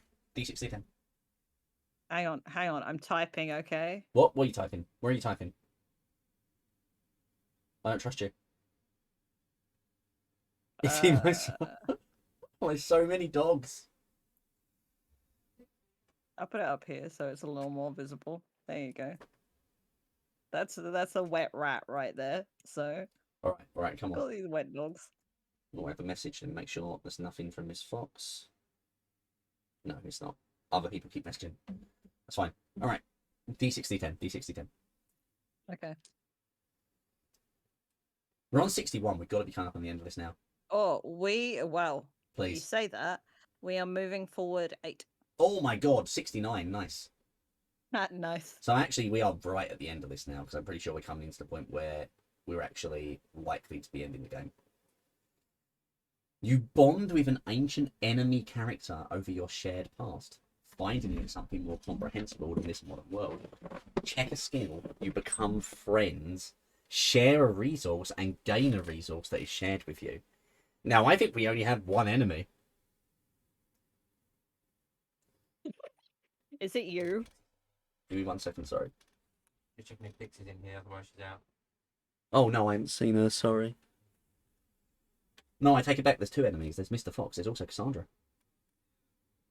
Is this immortal or mortal character? It doesn't say. You bond with an ancient enemy. Technically, ancient enemy makes it sound like immortal, but it could be either one. And the thing is, the shared past versus the modern world could literally be the war has started back up and the world of peace is shattered, if you want to say more recent. Mm. See, I could live or relive. No, you know what? The cycle continues. I'm gonna marry Cassandra. I think. You marry Cassandra. We can put that in memory 4, because like that's you rediscovering like a peaceful life, right? Yeah. I marry Cassandra as we bond over her knowledge of my past, my forgiveness of her against the backdrop of a fresh world war. I love that wet dog. I'm specifically looking for black dogs. So there's a new world war just brewing, I think, at this point. That is a quality wet dog, though. At this point, the new world war is happening. The Reaper is still hunting you, by the way. But she's Oh yeah, that's fine. Cassandra, who summoned the Reaper to eternally hunt you. Wife material, exactly. Skills and resources. So we are losing a resource here. And you know what's incredible about that? Yeah, it's We just the got ring, the ring right? back. We just got the ring back. That's literally why I just said, like, you've literally that's the started a only thing we family. can do. You've literally just started a family, right? You got Itty and you've got Cassandra. So what resource did you get? What did she share with you? Finally, royalties. Royalties and wealth. There we go. Combine them. Look, nice. Yeah, there You we kind of go. married into it. So yeah, that's looking good. This is a not a great relationship. I'm not gonna lie to you. Her next book is gonna be fire, though. I feel like if this was on like Am I the Arsehole in Reddit or like relationship advice, people would be telling you to run. Yeah. No, Like, can you imagine? Can you imagine that post? Am I the arsehole? I blackmailed a woman to take the fall for murders after she summoned the Grim Reaper to eternally hunt me. Just imagine it. Give me a D60 10, come on. Okay. All right. That is a 7. 7 I rolled a forwards. 10 and a 3. To 76 we go. We're going to definitely be going to the end at this point. Yeah, these are all game is over ones. Okay. Okay, this is it. The game is over. The government captures you, knowing you for what you are. What do they do with you? The game is over. Ooh. Oh, in World War II? The government catches you, knowing what you are. And what are they doing with you? Oh, that's hard. That's so interesting in World War II because it's got to be to do with, like... You are become deaf. Maybe the British Army put you to work. Yeah. Because Yeah, here's the I thing, think... you've literally just gone to the trouble of somehow getting Cassandra out of prison, right? And you've married the woman, and this is the woman who has your diary of your old memories. Maybe, yeah, I'm, like, weaponized.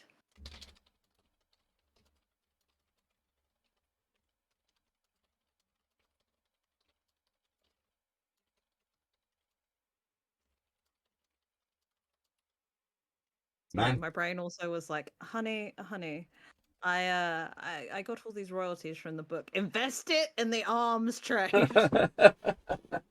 Yeah, that's a hell of an ending. It's a hell of an ending. I'm just imagining it. I'm just imagining you being in your home with Cassandra and Ethan, finally happy for the first time in your life.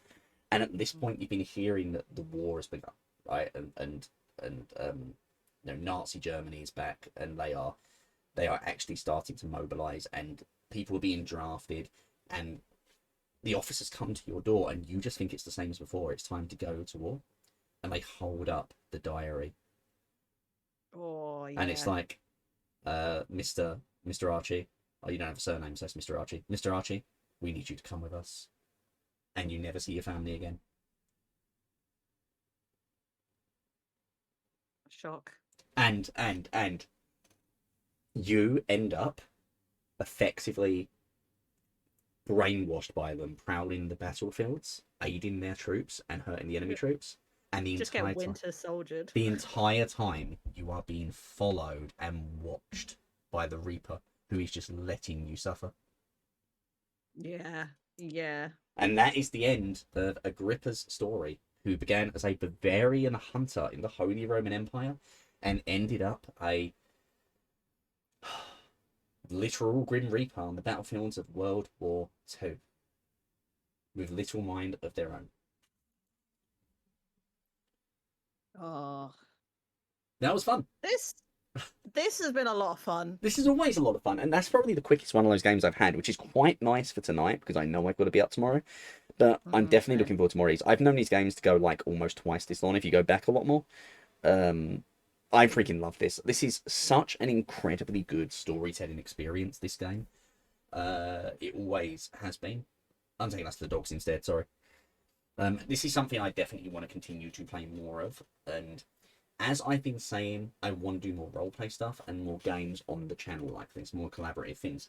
This was a good attempt at doing that, because obviously we did it in the donation incentives a long time ago. I'm sorry it took so long to fill that. Yeah. We are going to be doing more 1,000-Year-Old Vampire. There's at least 2 people in chat who have already suggested they want to do more, and they want to try and go. Mm-hmm. But, E, do you want me to give people a sneak peek? You don't know what I'm doing yet, do you? I mean, you're on the Wet Dog page. I mean, I'm not going to show you on the screen, but like give you a little sneak peek of like what I'm planning next.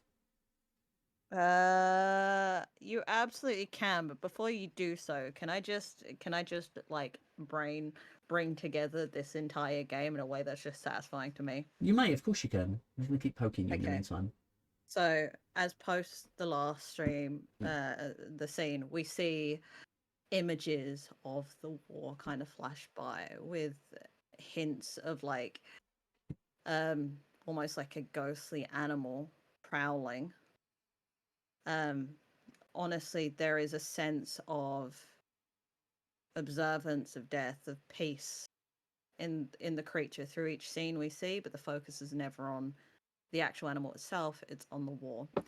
And as the images begin to slow down, we pan across a field, and I'm gonna be really fucking dramatically cliche and patriotic with this. We see the image of a tired old dog laying amongst a field of poppies, and that's where God damn. Maybe that's where the Reaper finally catches up to him. Yeah.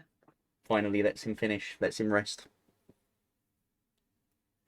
It's like poetry, it rhymes. And then he gets a lightsaber. Thank you for joining me today, Yeti. That was great fun. Really enjoyed it. We'll definitely do this again. I'm going to try and get Suki in for one if they'd be up for it. That is... Honestly, this has been an absolute blast. I've wanted to do like role-playing stuff as well, because I know I get very into role-playing, very into like improv stuff, and this is more writing focus than it is role-playing focus, so my brain switches on like the writing mode. So for transparency's sake, the trouble I find with running games and things is the work you need to put in to get them off the ground. Not to mention, that's just when you're not trying to stream a thing, right? I am not against the idea of running some D&D or something on stream at some point, and I've been playing around with ideas. However, for the moment, while we're building up to that, we're sticking with stuff that tends to be one-shot things, stuff that you can sit down, you can do it, don't take a lot of prep time. As a result, I am looking to get some people together so that sometime in the coming month, most likely after my assignment is done, so we're in May now, right? So sort of late May, June. I'm looking to get some people together for a honey heist. You are, of course, invited to, and I'll be reaching out to a couple of people. It'd be lovely to get some people in. And in the meantime, I'll be reaching out to some people about this in 1,000-Year-Old Vampire. I'd like to try and do something every couple of weeks on the channel and start pushing that into play, because this is something I want to be able to do as well as playing my games. You know, like it's something I enjoy a lot. So thank you so much for joining me, and thank you for giving us the first episode of attempting to do a roleplay thing. I need a name for a roleplay segment on this channel. Have to think of something really cool for that, okay? You need to help me. You specifically, Rolling of course. Tales. Maybe. We'll work it out. Anyway, point is, that's us done for now. I'm going to go ahead and... Where's my display gone? Go away, display. Boop. Look, it's just us. It's all gone. You see? No. I'm going to go ahead and... normally I would go to just chatting stream here, so it'd just be me really big, but I sort of don't want to do that, because if I do that, it's like I just threw you away in a bunch of fire. I don't want to throw you away. I need you back. You're great. So we're going to go find someone to raid, if you give me 1 second. Thank you again so much for joining me. Thank you again, everyone in chat who was with us today.